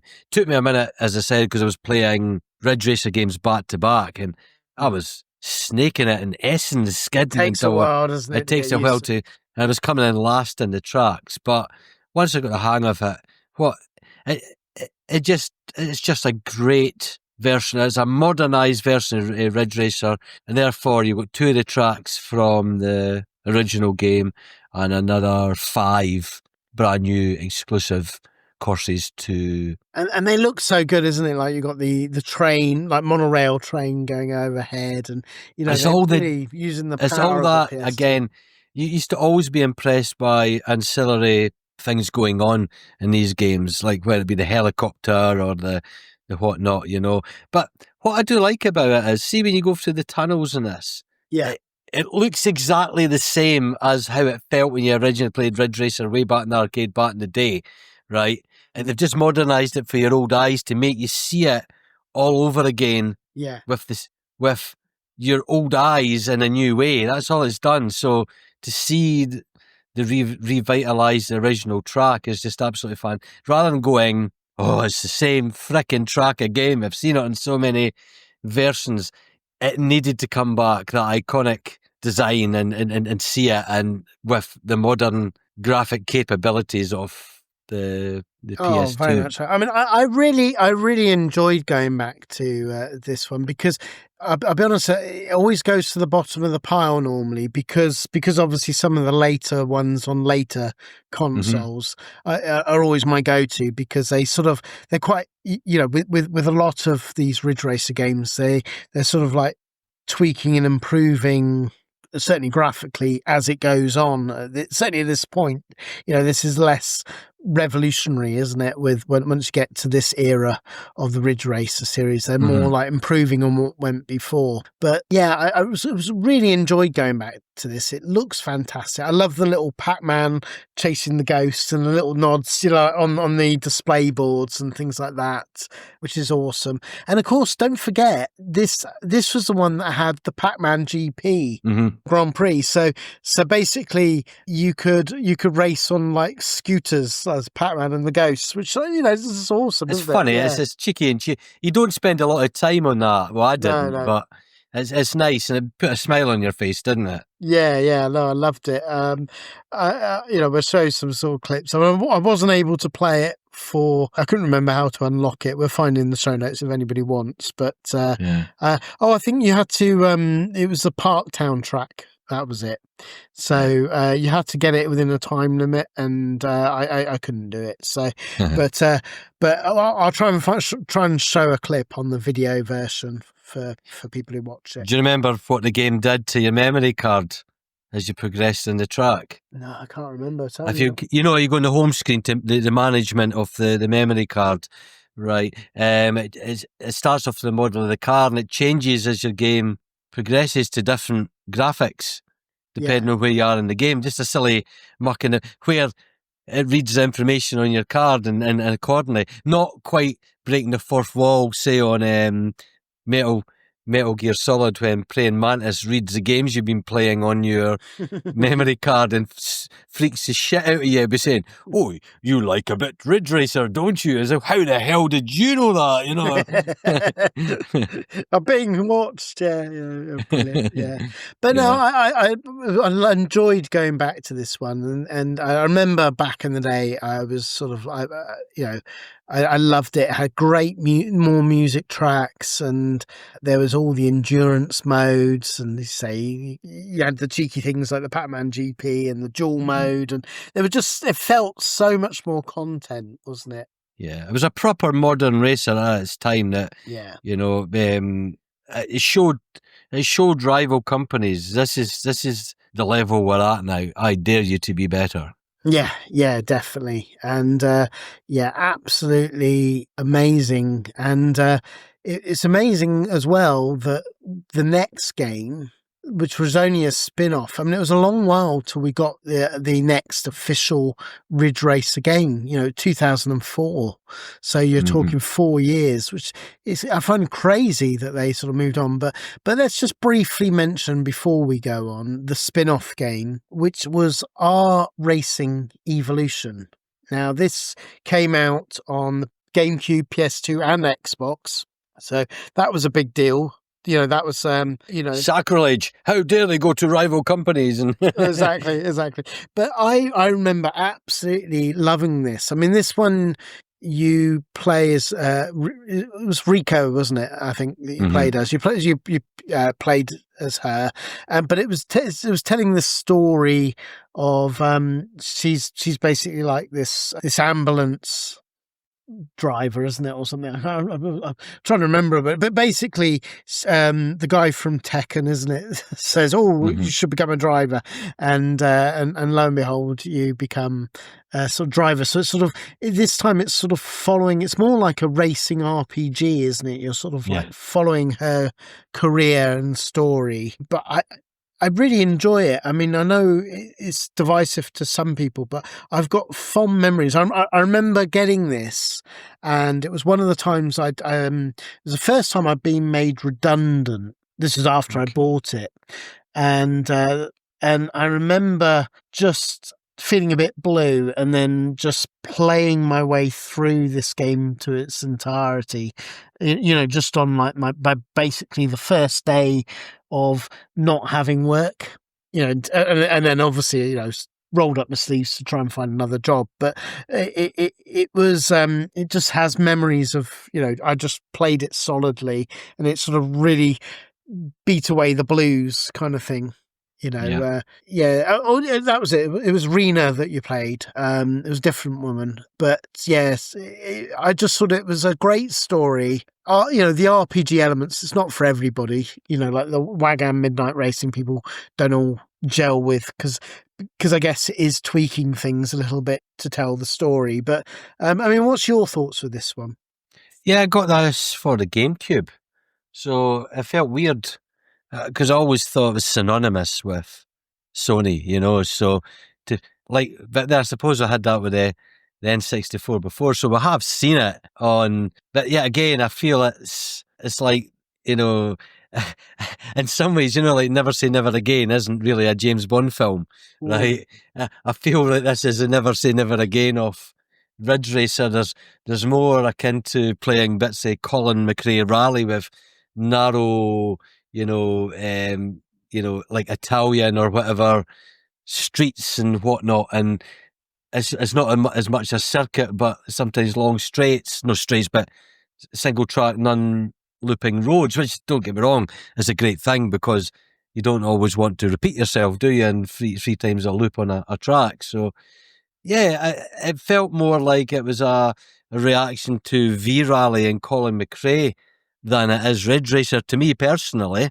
So I didn't feel like a Ridge felt Racer different. game. Yeah, particularly, I think one of the biggest reasons, I was thinking this, and I think the biggest reason is because it's licensed cars. It's the first one that had actual licensed cars.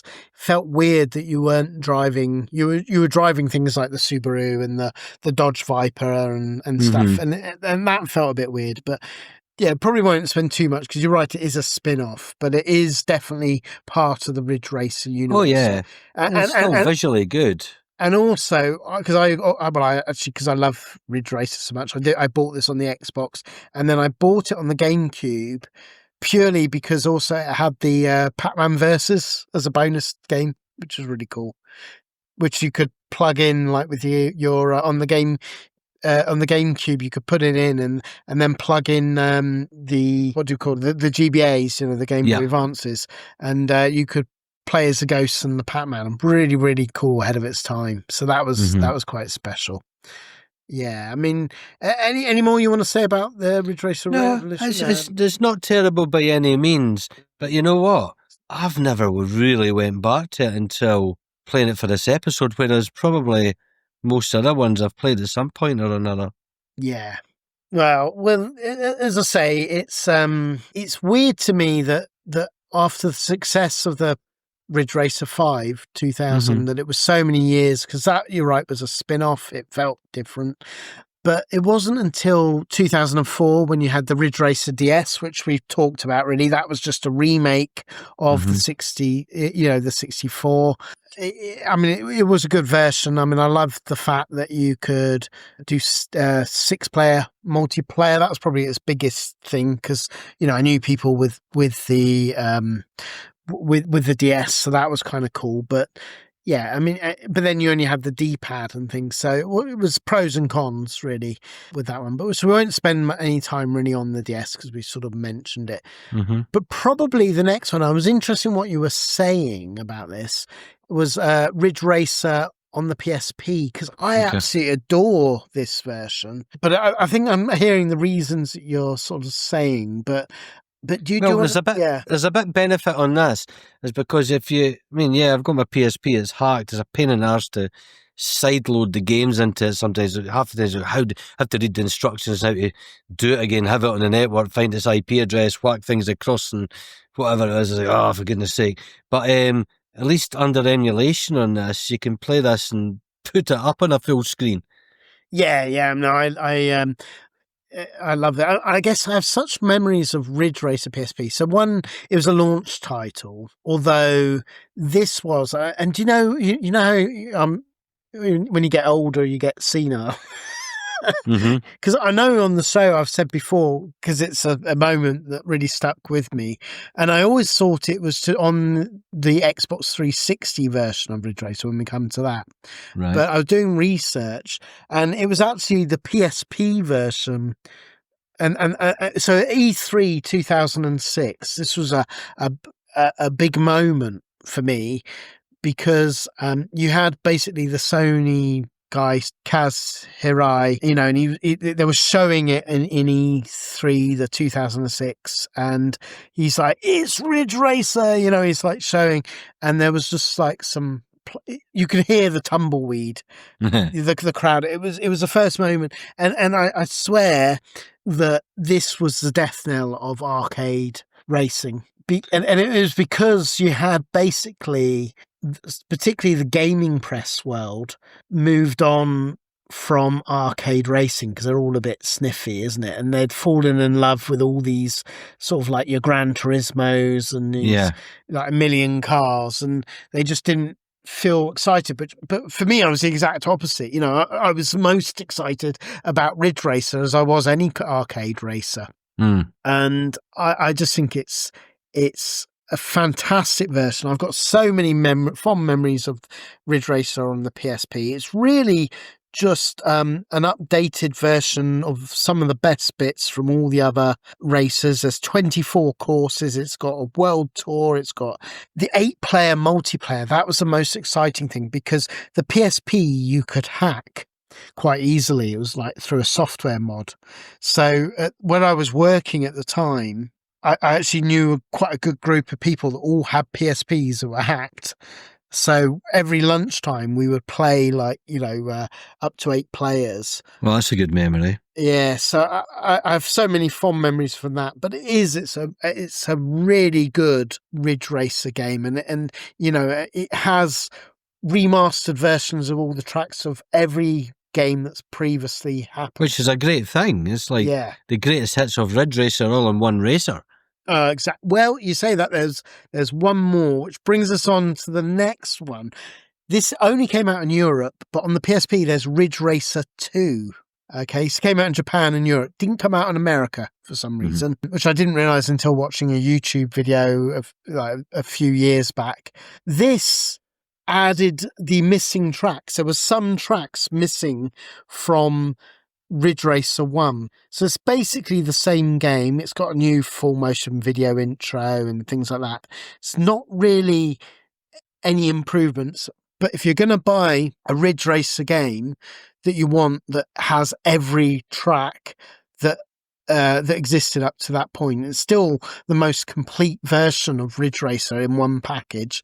Ridge Racer 2 is the one to play, and again you can make it full screen. Is this the one because you own like the latest Sonys? Because one of the PSP games you can buy on the shop, which always has me wavering. Is it 1 or 2 that they're selling? Couldn't tell, because I never buy any digital games on any of my Sony stuff.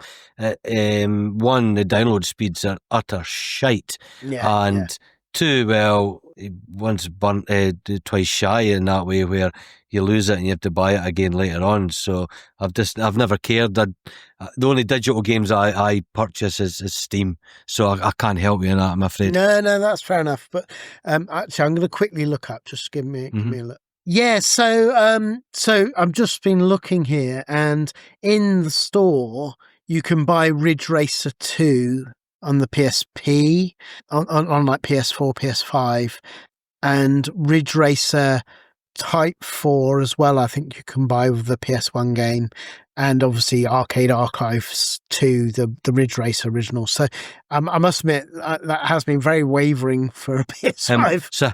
So how much is that to selling the PSP Ridge Racer 2 for on the store then? It's £7.99. There you go. But yeah, on the PS4, PS5, has been wavering. I might pick up a PS4 just because for me, Ridge Racer 2 on the PSP, it is still to this day the most complete game. It might seem a bit weird why they've chosen, if you don't know the series that well, why they chose Ridge Racer 2. But that's the reason, and it is that it has all the tracks of the previous games. So that's quite exciting. That's quite exciting. Why not just buy just get the PPSSPP emulator and whack it on that and play it, because it does upscaling. It does if upscaling. If you buy the gold version of it, a bit like the Dreamcast one was the same. Maybe I need to play around with the settings, because it felt, I did try it using that emulator, but it felt a little bit off to me. Okay. But maybe I need to go back to it. I don't know. Maybe I mess about with it a bit more. But yeah, no. Ultimately, I can see why they've chosen those. They have chosen the best Ridge Racers, I think, apart from one which has a special place in my heart. But should we go on to the next game? Let's go.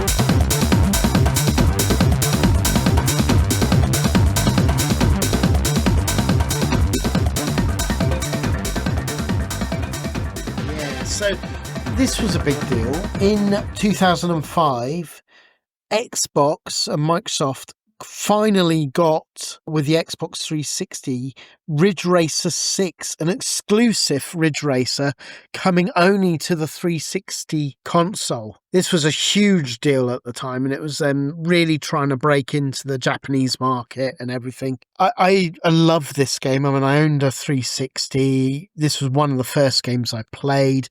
It also, incidentally, although annoyingly, and I don't know what it is about licensing, but in our region, in the UK and Europe, you can't buy it from the store digitally. You have to buy, but you can buy on the latest Xbox consoles. You can buy it on, buy a disc, put it in your Xbox, and it'll upscale it. Yeah. But it's, I always find that a bit annoying. Although Ridge Racer 6 is that's all my disk drive for the Xbox XS is all it's used for. I go the other way. I buy everything digital these days. So that's Ridge Racer 6 is permanent. Now, have you had much? Ever played this one? Because I know it's difficult to sort of play. And I played it under emulation. This is the first of me playing it though for this episode, because obviously I'm not an Xbox person, never never will be. I just don't see the need or the point if I'm a PC game. More so now that I know there's a few number of exclusive games, of course, not anymore. But back then there just wasn't enough to warrant me needing to play. Get it and play it. So yeah, fired up the emulator. It's good enough to give me an indication of the game. Yeah. There's a couple of glitches yet. The tree leaves flicker yet on. Even if there's two versions, there's a canary version of the emulator as well. So, but it ran at the speed it should and handled like a dream. And with all the courses to choose from, there's just a plethora of tracks and really enjoyable ones. It's a great arcade racing game on this next, stage of home consoles, this next generation. And here's Ridge Racer. It's back again. It's here to stay. It was my favourite Ridge Racer up until when we come a little bit later. I fell in love with this one. It has so much. I mean, there was 235 races to do. You had this World Explorer where you just sort of like chose these hexagons and made your way across. It encouraged you to do multiple ways through. You really wanted to fill in all the hexagons, because when you surrounded a hexagon that was a bonus square, you'd get a car or something like that. And there were so many cars to pick up. It ran gorgeously at 60 frames per second. It had, the dynamic lighting. It looked really, really good. I never really liked the announcer. I thought he was a bit annoying. They had this guy sort of like shouting everything, and it became a bit samey. That was one of the things.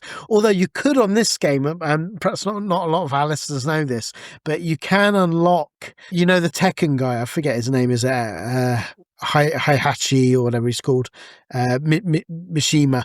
But he can, when I forget how you do it, but as you get through so many races, you can actually unlock his voice instead, which is actually more annoying, but it's kind of cool that you've got like that crossover with Tekken. I thought that was quite cool, and that was the only way to do it. I think when we come to the next game on the PlayStation, you couldn't, there's hackers that have managed to, there's ways of hacking it in, but this was natively part of it, which I thought was kind of cool. But I mean, so you coming in it fresh, I mean, what did you think of? You really quite gelled with the game, or? Yeah, I did. I completely gelled with it. It was an excellent game. I am though starting to feel, in terms of racing games and the quality of racing games in general, and because everyone uses drifting in all their games now, that it's hard to differentiate between games. What makes Ridge Racer and Burnout not Ridge Racer? And I know they have their own unique things going on in the games, different mechanics, but there's rival games now that are out that are equally just as good and just as fun. So why does Ridge Racer now deserve your wallet if you're buying this at the time when it comes out in comparison to other games? I don't know. I know I like it. It's wonderful, but it's not. I'm still not getting I'm not getting that same thrill anymore. Maybe it's because the attrition of racing games that look like this has worn me down a little now. I'm not so sure. That is not a slight on the game. It works great. The drifting's all there. I'm not very good at the drifting in this one, to be honest. This is probably the one I drifted worse than any other game out of them all. Yeah, because it does different. There's different cars. Yeah, there's ways you can choose between dynamic and things. So there's different ways of doing drifting. You do get used to it, and of course it's got that sort of boosting mechanic where it sort of like builds up, so you rebuild your nitros. Of course, yes, yeah. So that was a big deal. I still, it's one of my go-to special games. Ridge Racer 6. There's only the only thing is, and the only reason I don't play what we come to next as much as I should is because it's a bit more hoops to jump through. So shall we go on to the next game? Let's go to the next game.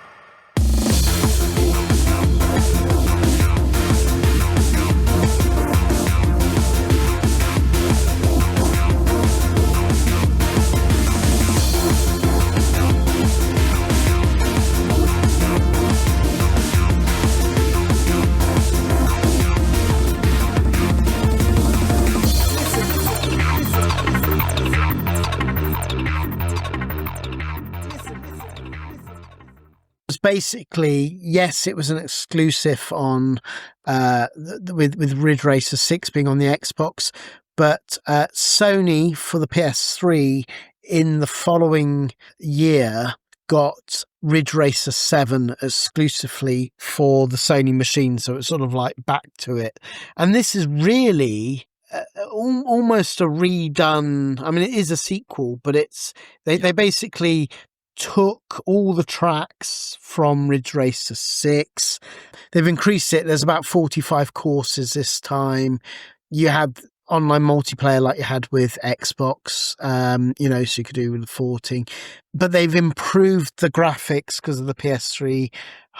It's just like the number 6, but sort of with a less annoying announcer. Many more tracks, looks fantastic, 160 machines to unlock, and just great soundtrack. It just had everything that you could want. It's interesting looking at reviewers back in the day, because this is talking about that burnout. No pun intended.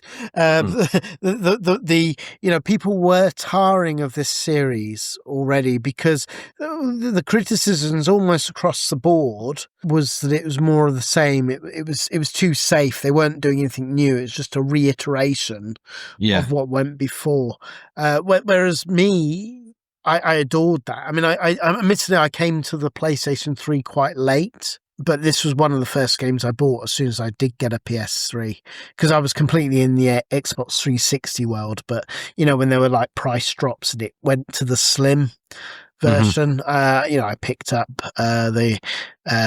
Ridge Racer 7, and it fast became it's still to this day, I'm going to say it, this is my favourite version of Ridge Racer, just because it just takes everything to the pinnacle. It takes a lot of the other tracks. It doesn't have the complete nature of the PSP Ridge Racer 2, but you're absolutely right. It's just better graphics because it's better hardware, and it just feels perfect to me. I just adore.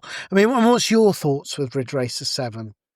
Well, there's a funny story with you. So when you mentioned this to me when we done the Evolution of Racers episode, okay, you asked me if I had it, and I went, no, I don't, okay, and you urged me I really need to get it, and I was like, shit, why have I missed out on this? And it was always in the back of my mind to get, okay? So when we start speaking about this episode, it's like, you asked me if I got it yet, and it's like, no.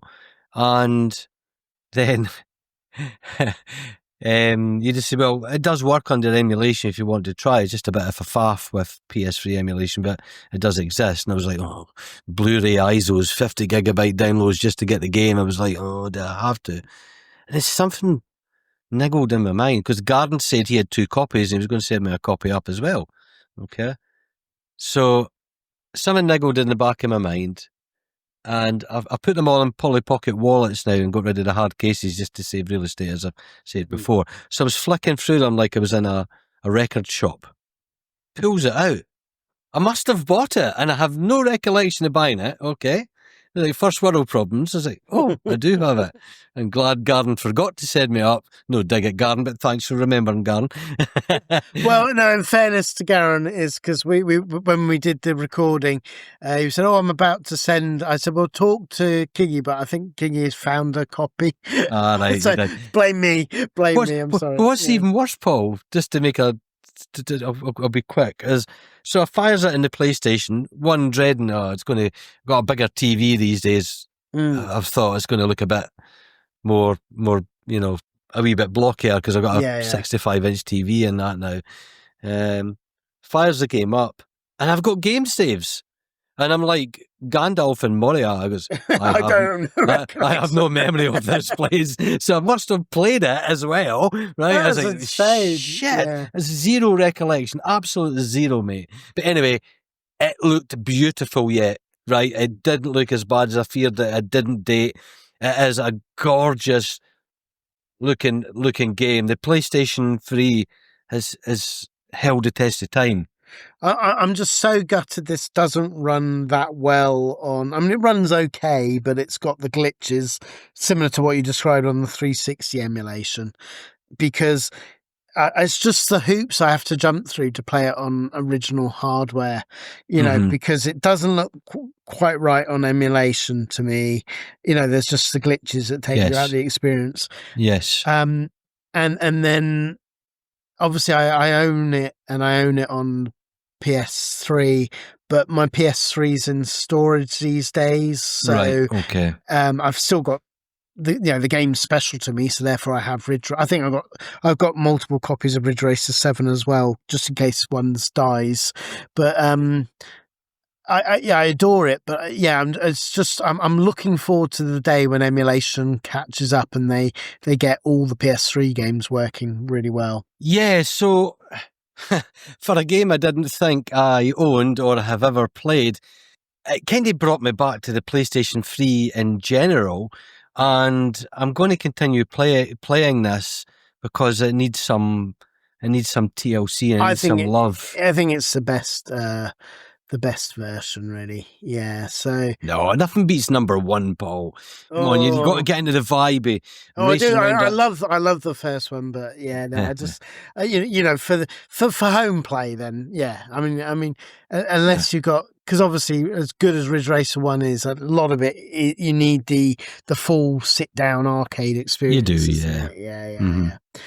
So that's the happy note. Shall we stop there? No. No, I suppose this was definitely the pinnacle of Ridge Racer. But of course we've got to mention where it started to turn towards. Well, actually, there's one more happy note, really, I guess. Did you ever play Ridge Racer 3D on the 3DS? No, because I've still need to fix that, but I've never had the opportunity or the privilege of doing so. Okay, well, I bought this on day one when I got my 3DS. Obviously, it was kind of cool because it was obviously with the 3DS you had the stereoscopic visuals, so you could make it 3D. Although, to be honest, that would quickly make me feel sick, so I would turn it down to 2D. But like the flat screen. So Ridge Racer 3D. I mean, I got this on day one. I absolutely love it. It's actually just as complete as the Ridge Racer 2 on the PSP. All right, okay. So Ridge Racer 3D. I mean, I love this. I still own it today, and whenever I bring out my 3DS and play, and I bought the XL version of the 3DS. I always put Ridge Racer on it. It's a great version. It's got all the tracks of the PSP entries, so again, it's complete. But obviously, it doesn't have the CD quality music or things like that. You can only do up to 4 players, but yeah, no, I still love it. It's still a great version and one that I really enjoy, sort of like playing my way through. One of the things that's rather cool as well. There's do you know the Lucky and Wild game? The what game? Sorry, Lucky and Wild. It's an arcade racing game. No, I've never heard of that, mate. Sorry. Okay, well, it's one where racing and with a light gun. You do really like it if ever you see it. But anyway, the car from there is called the Mad Ball, and this has because it's another Namco game. It has as an unlockable. All right. Obviously without the gun, but you can race. It's quite a distinctive looking car. It looks a bit like something out of Wacky Races. The horror car. It looks a bit like that. So, it's kind of cool that you can unlock it. But yeah, I mean, we'll skip that really. That was the last decent hurrah. But again, it was just a reiteration of what went before. And you are starting to see this burnout now, aren't you? Of the gaming.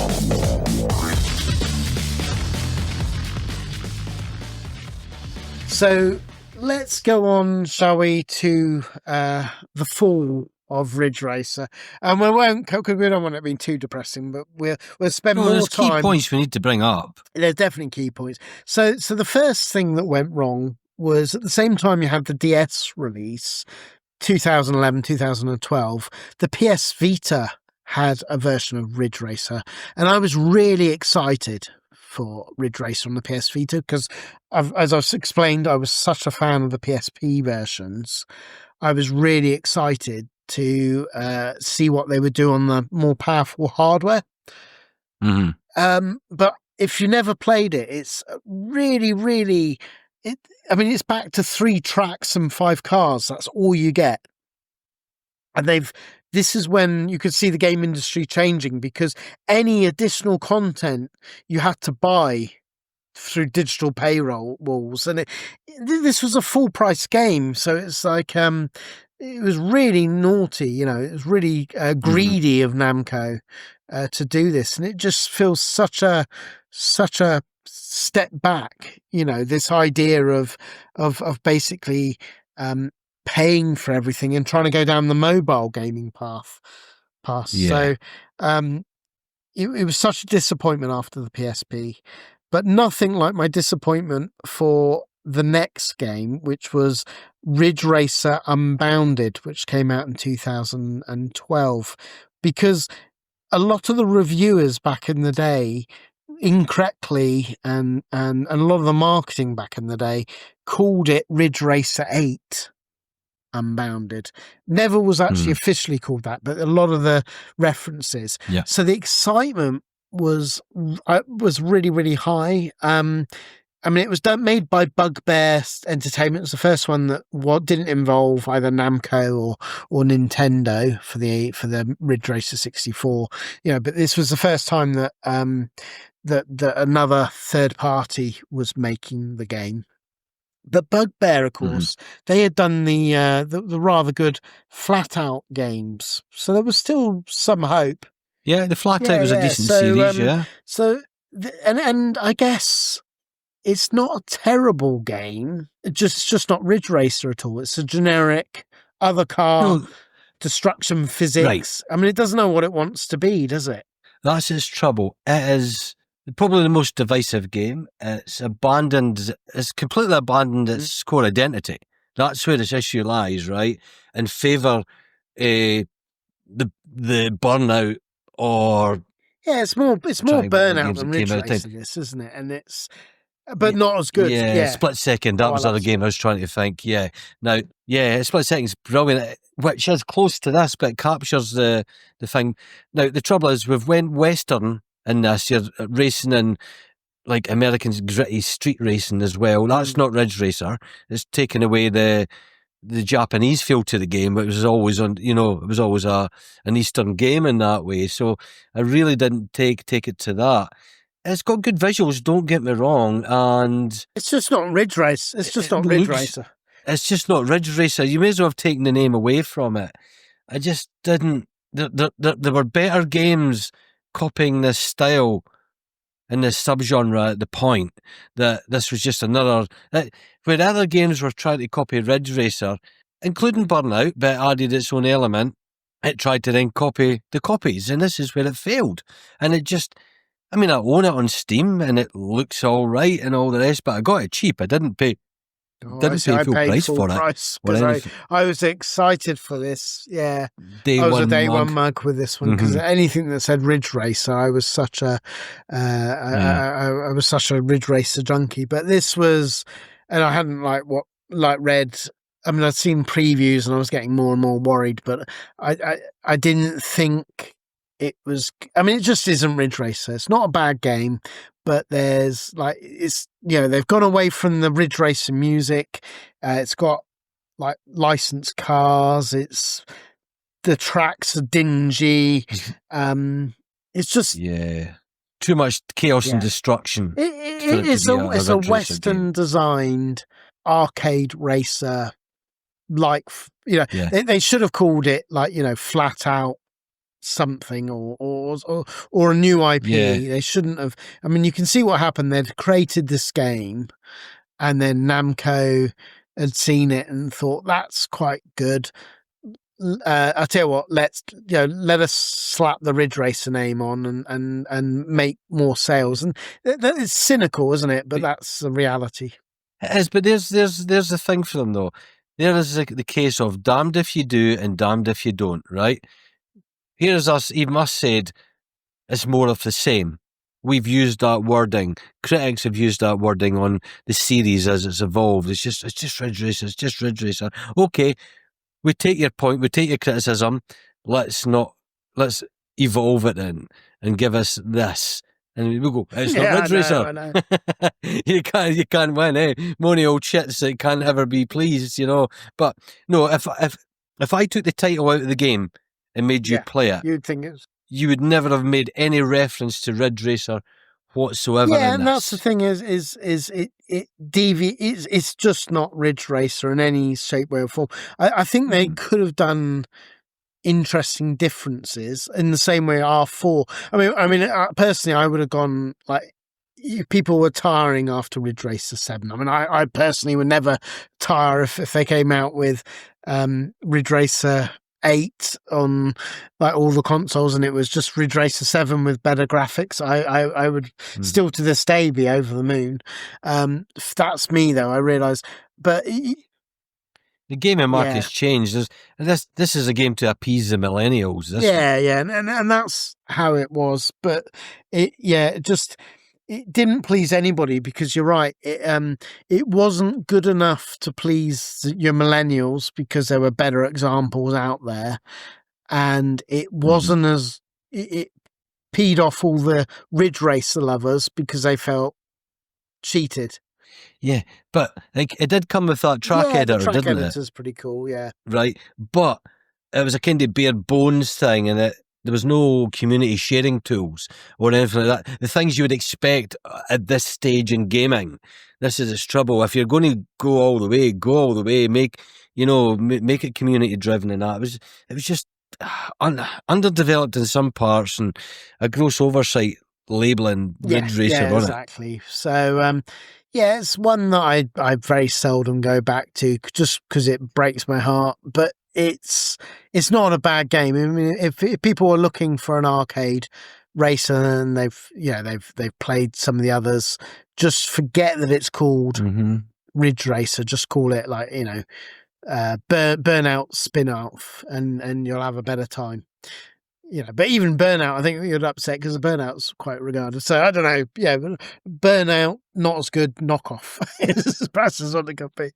Yeah. But I think you're right with all of this. It was that's why it lost its way, isn't it? Brand fatigue and the fact that they'd decided to outsource it rather than keeping it Japanese and in-house definitely was a factor. Yeah.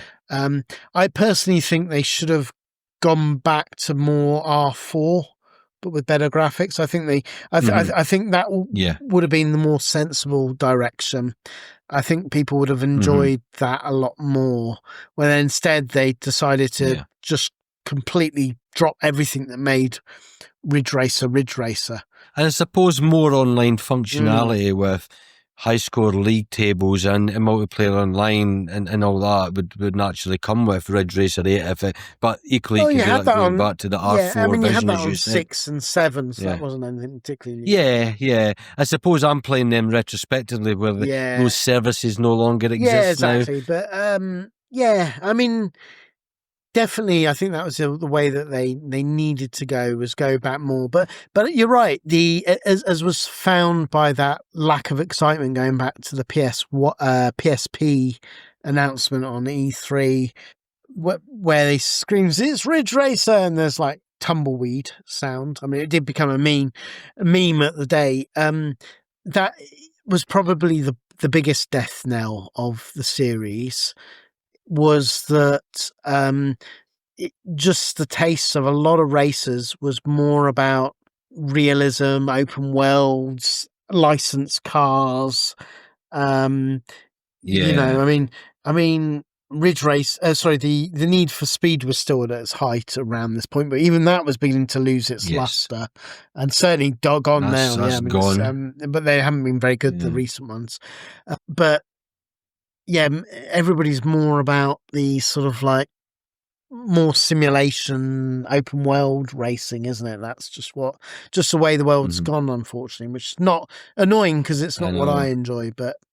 The things we like always come back. It's cyclic, mate, and you never know. We may see another one or a spiritual game in the same vein as Ridge Racer, done by an indie developer that captures all the core gameplay elements that we loved, but just call it something different. That'll rear its ugly head. Yeah, but I'm still hopeful because obviously there was.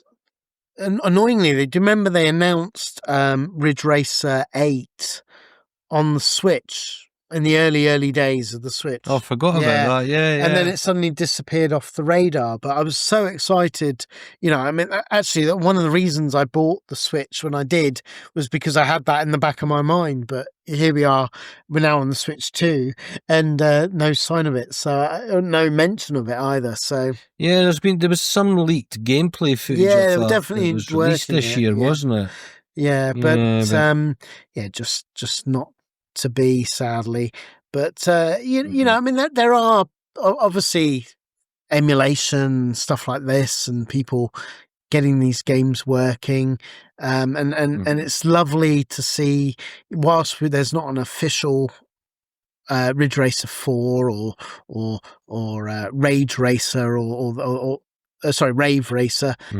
There is at least the ability through like emulation to upscale these things and play pretty good versions of them, isn't it? Really? Yeah. So we're lucky. We are lucky. We are lucky. But I'm really excited because of Arcade Archives 2 releasing the original Ridge Racer. I've got everything fingers crossed that they might at least do Rave Racer. I mean, Ridge Racer 2 be pretty pointless, really. I mean, I'll probably buy it because I'm a junkie, but there'd be no reason to buy Ridge Racer 2 because I mean, outside of the mirror, what would you get? But because you won't get the multiplayer necessarily, unless it was. They do give you a multiplayer element. That would be kind of cool. Yeah, I don't see it. No, I don't see it because they've never done it on any of their other ones. No, that's getting the net code and all that. That requires all different things and servers running that, and it's like, no, I can't see it. Yeah. So, I guess the only other bits I wanted to talk about, unless you wanted to talk about, is obviously there are some other games that were in the series that we haven't mentioned because you couldn't mention everything. And the other thing I suppose we haven't really talked about, which in passing we've talked about, is the games that were, the games at the beginning, like we mentioned, Galaxian and Galagay. Ridge Racer 6, for example, had Rally X. So it was a nice little idea what stemmed from that original slow loading time of the PS1 became, even when it wasn't needed, became a thing in the game. It was a nice idea, isn't it? Yeah. It's nice. It's nice. You just expect it. It's good. And then you forget to play the game because you're busy. Well, you're so excited to play it. Yeah, exactly. Yeah. I mean, but it's a nice idea, and of course, like getting Xevious and stuff like that, and that. So there's plenty of good ways to sort of like nice Namco classics that you can play good versions of it. Any thoughts before we just sort of wrap things up with? No, it proves that it was an enduring series, and we have had a lot of enjoyment out of it.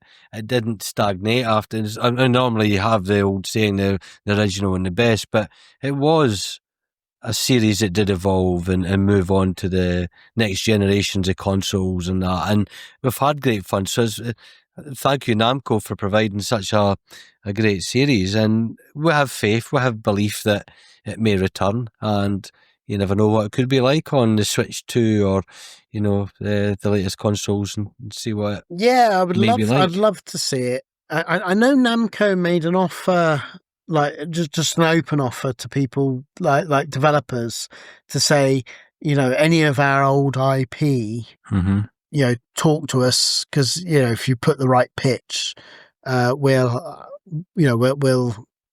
allow, obviously for their cut. I mean, they're not doing it out of charity, but they'll allow some of their old IP to get done, and I was really hoping to hear a Ridge Racer announcement because it's not licensed cars. It seems crazy to me that in the very least somebody hasn't done like a Ridge Racer collection.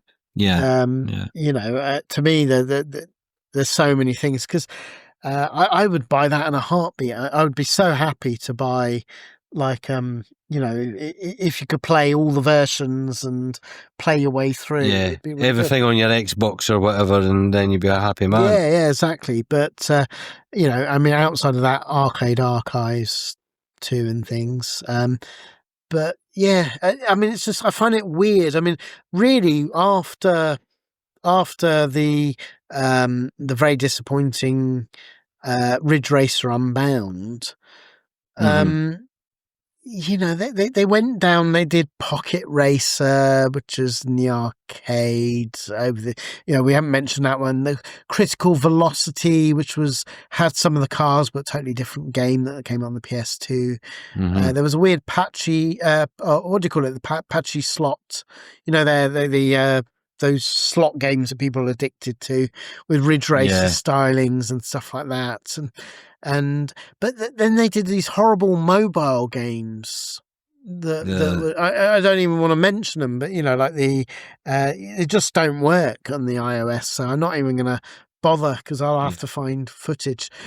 And then of course we mentioned, like, you know, there was hope that there was going to be Ridge Racer 8, like we mentioned, and there was supposed to be a home port of Rave Racer, which I would love to have seen on the PS1 and PC, but it got cancelled really because Rage Racer, I guess, did more, and they felt it was overkill. But I mean, ultimately, I think it's a beautiful series. I find it saddening and also maddening that it has been allowed to, you know, so long on the shopping, you know, on the floor, basically. I don't really get when Namco are sort of like releasing so many retro packs and all the other stuff that they do, that they've always ignored Ridge Racer. But strange that, isn't it? Yeah, but fingers crossed. I mean, I guess no, because we're past any big anniversaries things. Anniversary or anything, because I don't know, fingers crossed Namco. I mean, I know they did a lot for Pac-Man and things recently, haven't they? So who knows, but they are a little they don't really respect a lot of their history. I mean I was quite shocked how poor their Pac-Man museum and stuff was. The emulation, it was quite lazy. It's a shame that they seem to be that way, but who knows? But I would certainly buy, you know, I guess if people want to play the pinnacle, I think for me personally, Ridge Racer 7 or Ridge Racer 2 on the PSP. I think $7.99, given that it has the entire collection, and I'd imagine they've upscaled it on the PS4 and PS5. It probably plays brilliantly. So I'd be interested to hear from our listeners, if they own it, how well it plays, and is it as good as I can imagine. What about you? What's your favourite Ridge Racer game? I'm going to go with number 1, and I'm going to go with R4. Brilliant for me, simply because they were at the right time at the right place, where I was really enjoying playing the PlayStation 1, and those memories remain with me. And you know, I really milked those games and thoroughly enjoyed them. So, in that respect, that's my chosen ones. Yeah, no, I think Ridge Racer 7 is still my favourite, But there you go, that's our opinions. But it really, as always, it's over to you, dear listeners. What's your thoughts? I mean, we would love to hear on Discord your memories, your thoughts, what you feel is the best Ridge Racer game. And, you know, just hear what you think. I mean, we always love hearing the memories of people, or even better when they've like cranked up the games. There's quite a core of our listeners that will play the games that we mention. And it's great to get their insight and thoughts, and whether they liked it or think we're mad, whatever the output, it's great, really. But there you go. I mean, as always, reach out to us on Discord, reach out to us on Twitter, although I tend not to use Twitter much myself personally, but we still have a active Twitter account. And likewise, please, as always, we do the YouTube versions of these with all the gameplay footage. Please try and join up with that and subscribe and like it, and it all helps get us noticed, because it's quite a cruel algorithm, isn't it? We can just never grow the YouTube. No. We do quite well on the audio, but it's difficult to get noticed with the YouTube. Not because we want to make money or anything on it. In fact, I think that's all switched off. It's just about getting as many of our listeners and growing our listeners is always awesome, because we love the community and growing through it. So there you go. Indeed. Any more thoughts before we wrap things up? I've run out of petrol, mate. It's been a long show, but good as always. Good as always. Yeah, really good one. Awesome. Well, boys and girls, I hope you enjoyed as much as we did going through all these games. Until next time, keep it retro. Bye-bye.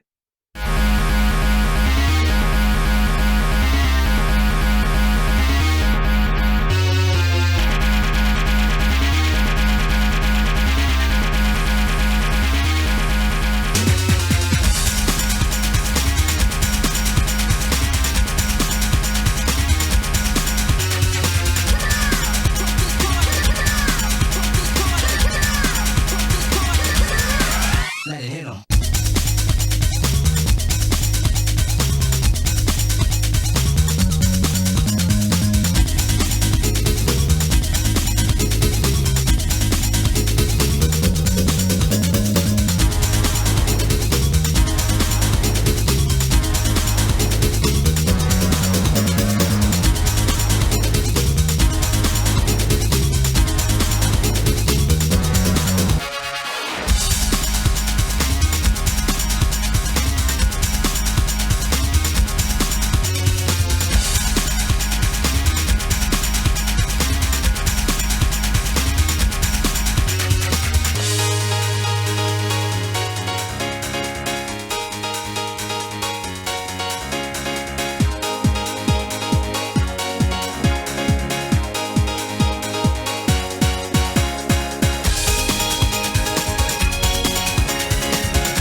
Let it hit 'em.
if you can guess what the title is going to be by the way this game will actually start. As a matter of fact, this screen also brings back memories for me as well.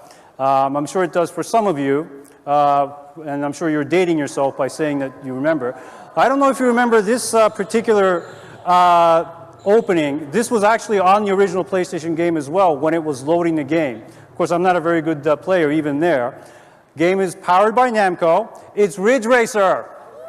Ridge Racer. Remember that one? All right, so let me go right ahead, get right into the game. Oh, this brings back memories. I don't know if it's just me, but here we go. Whoops.